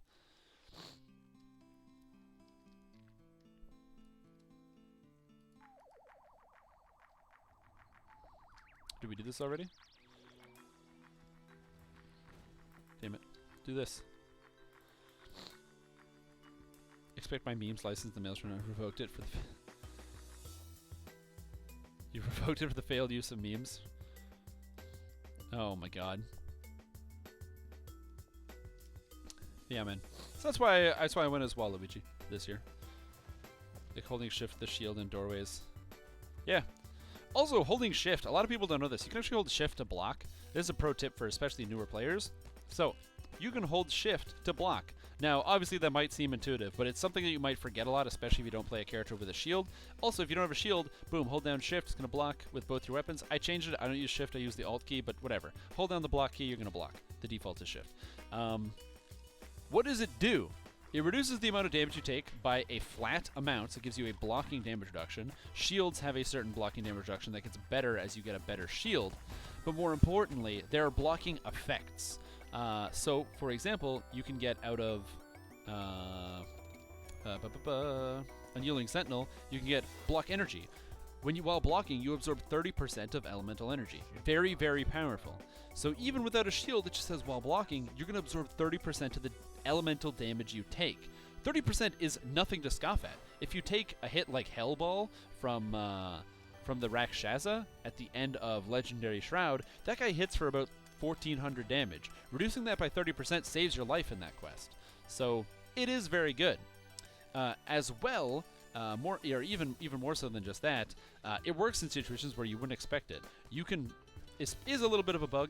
You can block while you're stunned, so if you do get stunned or you get caught in a web or something and you cannot move, just slam your fist down on that shift key so you'll at least be reducing some of the damage incoming. And even more importantly, you can block while lying down. If your character gets knocked down, hold down the shift key, your guy will whip out his shield even though he's lying on the ground, holding it above his body, and you'll actually be able to protect yourself. An even more interesting thing, your character will not be affected by status effects that come through attacks while you're blocking. So, if a monster tries to hit you with a stunning blow, but you are blocking, as long as you block the attack, you will not take the status effect. You won't even have to make a save for the stun. It just will not happen, which is very cool. So you can negate a lot of effects while blocking, because it doesn't just block physical attacks, it also blocks status effects. So those are all things to consider and why blocking is an important and cool part of this game. Remember, Dungeons & Dragons is an interactive game. It's not just about, go ahead, hit the buttons real fast, do as much damage as you can, try to get the top of the meters. This game has three-dimensional fights and positioning and, and actually attacking and using your skills at the right time is integral to making your character very strong. Hey, what's going on, Vornami? Yeah, the purple dragon shield is also bugged, and you can glamour it, so it gives you block elements. And you can even glamour it, and then put the glamour on, and even though it doesn't show up, so say you have a two-hander in your hand, and you have a glamoured purple dragon shield, it will still give you the block elements ability while blocking, which is a bug. I don't think you can get banned for it, but it is a definite bug. Am I taking build suggestions? Sure. If you have a build you'd like me to play, go for it. You can either dump it here in Twitch chat. You can also send me a message through the official DDO Discord, which is one of the best ways to reach me, by the way. Just sending me a PM on Discord is probably the best way. I do look at PMs on Twitch here, so if you do send me a private message on Twitch, I will get back to you. It's just, for some reason, it doesn't actually give me an email or a notification, so I have to physically check it, and I don't do that super often. But I check Twitter every day. My Discord goes directly to my phone, so if you do send me a message on Discord, I will get it right away. If you have anything you want to ask me or tell me. So I always take build suggestions, man. Or if you also need help with the build, let me know, and I will do what I can to pimp your build. I'm not going to call that segment Pimp Your Build, but mirror last. But yeah, pimp your build. Yeah, man, shield blocking. It's a cool aspect. I really like it. Of course, this character doesn't have a shield, but it is one of the things you can kind of start to amp up your character and your defenses. It's an idea that kind of hits you. How do you hold aggro? Guard items are one way you could hold aggro. Oh, snap. Oh, I forgot. I have to log out. I have to log to transfer over, so I'll just be back in a second. Is there a good site that has build lists? Yeah, the official forums is actually probably the best place. As surprising as that sounds, it's actually one of the best places to get the build lists. There are a lot of things I don't like about the official forums. There's a lot of negativity that can be there, especially if you go to the general forums. So be very careful about that.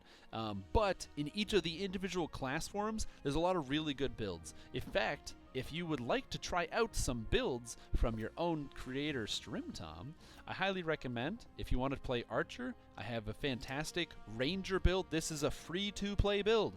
Doesn't require anything special, doesn't require any cool any items, anything like that. You just go ahead, make your character class, and have a blast. It's a lot of fun, new player friendly.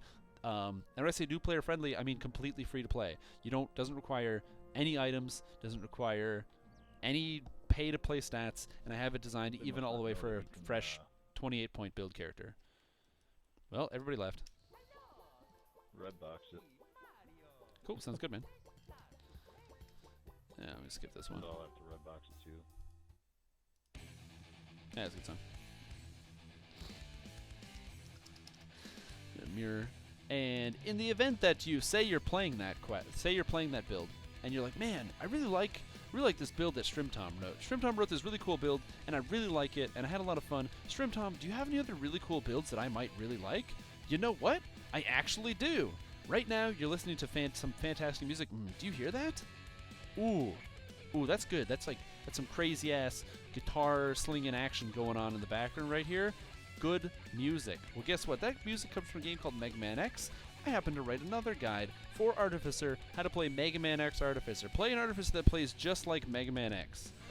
If you happen to like those games, play it on the Super Nintendo or the PlayStation or the PC if you're playing X4 or 5 and 6. God help you if you played 7 or 8. Although Mega Man X Command Mission's some really solid RPG. I wrote a guide on how to play that too. Definitely not free to play. It requires, Artificer, which is pay to play, and Warforged, which is pay to play. I'm just gonna open the little door here. Oh, that works too. So I have those 2 guides that I wrote personally, but if you are interested in other guides, there's also more out there. That's good to hear, Browsing Monkey. I've yet to hear anybody complain to me that the build is bad, but even if you were just bored and you're you don't know what to do, I highly recommend just reading the build. Just read the Acid Era build. I've heard many people tell me it's just fun enough to read on its own. So, Swashy Sork Eldritch Knight for traps, damage, Bard, Cannon for Swash. That sounds like a really cool build. Int to damage, though? I don't like int to damage. I like the idea of Charisma, so you can use your Bard and your Sorcerer better. Oh yeah, as well. And there's actually a lot of really smart, very good people on there that can help you figure out your builds. So if you do go into that Discord thing, there is a build discussion segment. Ooh, and then last of all, you can use the DDO subreddit. Some people use it. I do. I lurk it. I lurk all the DDO sources except for the official forums. You'll never find me posting on the general forums. I just don't. I don't need that in my life.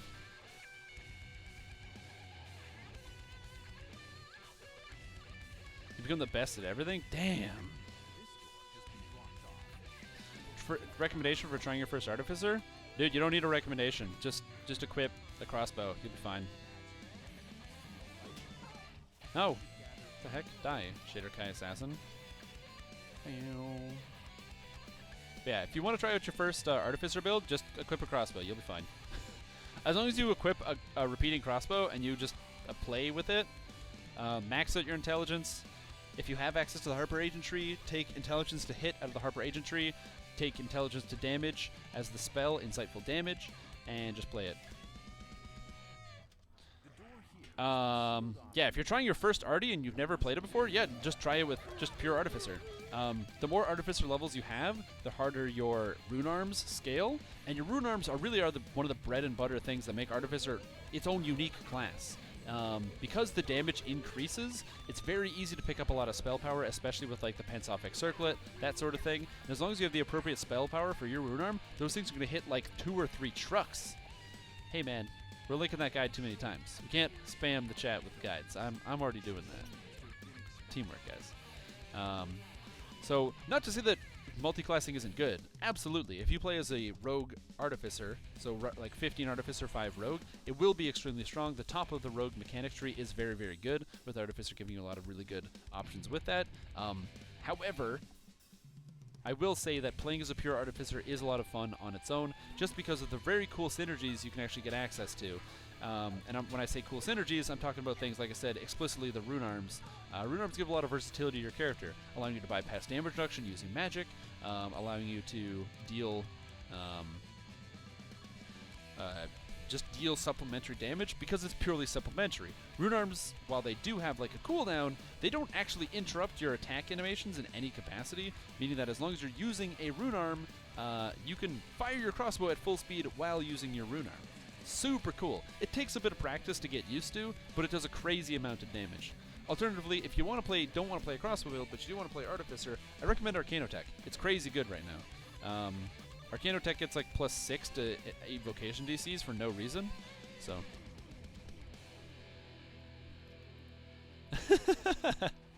That's right. Man, you can't mute the stream. You're gonna get berated by me. Torn down. Taken down a peg, man. I'm just kidding. You know I love you, Durocan.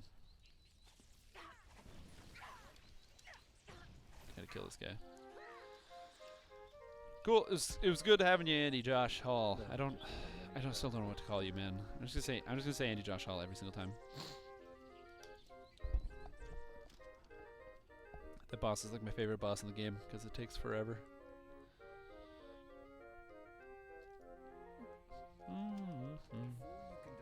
Uh-oh. Uh-oh. Look at all these monsters. Uh-oh. Oh! I love Draconic Incarnation, man. This is so cool. I love the energy burst. It just feels good.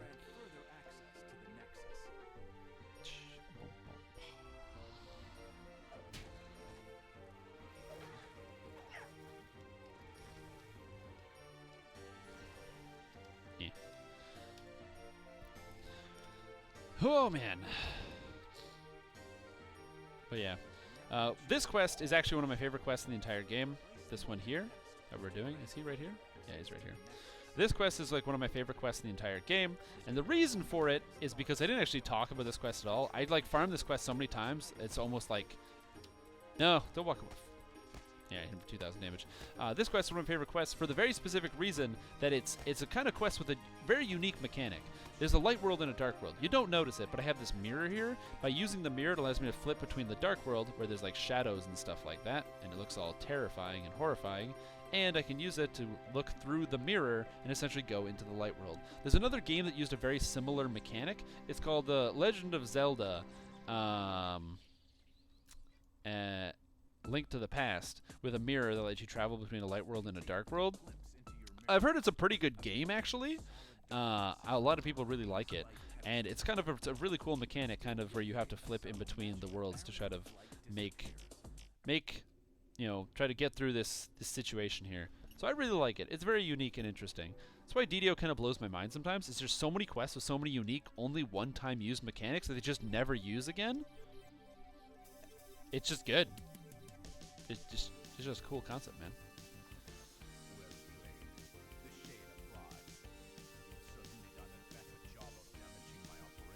So there's that. Man. Also, if you don't get the vibe that I like to play Mega Man X, and I want to play Mega Man X most of the time. I mean, I do also. I did for my Mega Man X live, because when I TR'd onto my Mega Man, or when I beat my Mega Man X character and I got all the way up to level 30. I say beat because I got to level 30. But I did actually then do a full playthrough of Mega Man X 1, 2, and 3, which you can catch on my own official YouTube channel. I say official, like yeah, it's like somebody else that would make a different Strimstream YouTube channel. But yeah, I also have a YouTube channel and all that stuff, so go follow me and blah blah blah and advertising. Nice, good job, man. Nah, fast and easy, 100K.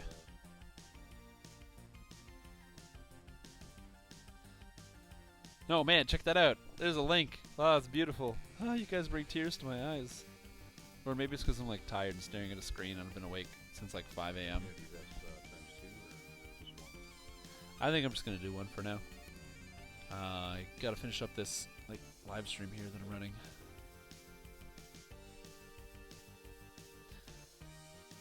Cool, man. Well, it was good playing with you. Have fun with the build. I'm sure I'll run into you later.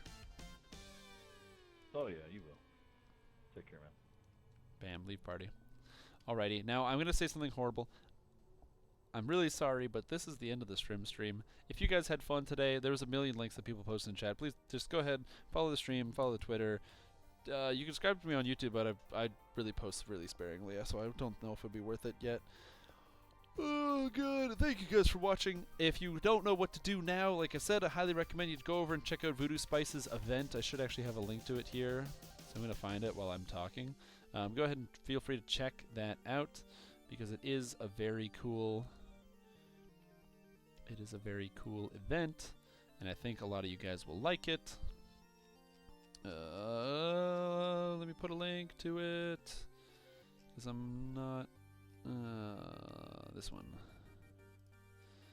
So if you haven't seen it, you can find the link here. It'll tell you exactly what to do and where you need to go. So, and it's still going on. It just started at 9 p.m., so that was only an hour ago. There's still stuff going on.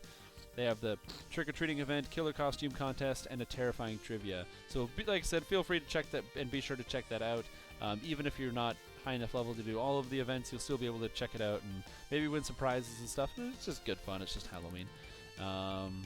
So thank you guys for watching. I had a super awesome time. I hope you did too. And we'll see you guys next week. Oh, next week. Oh, it's always so far away. Wah!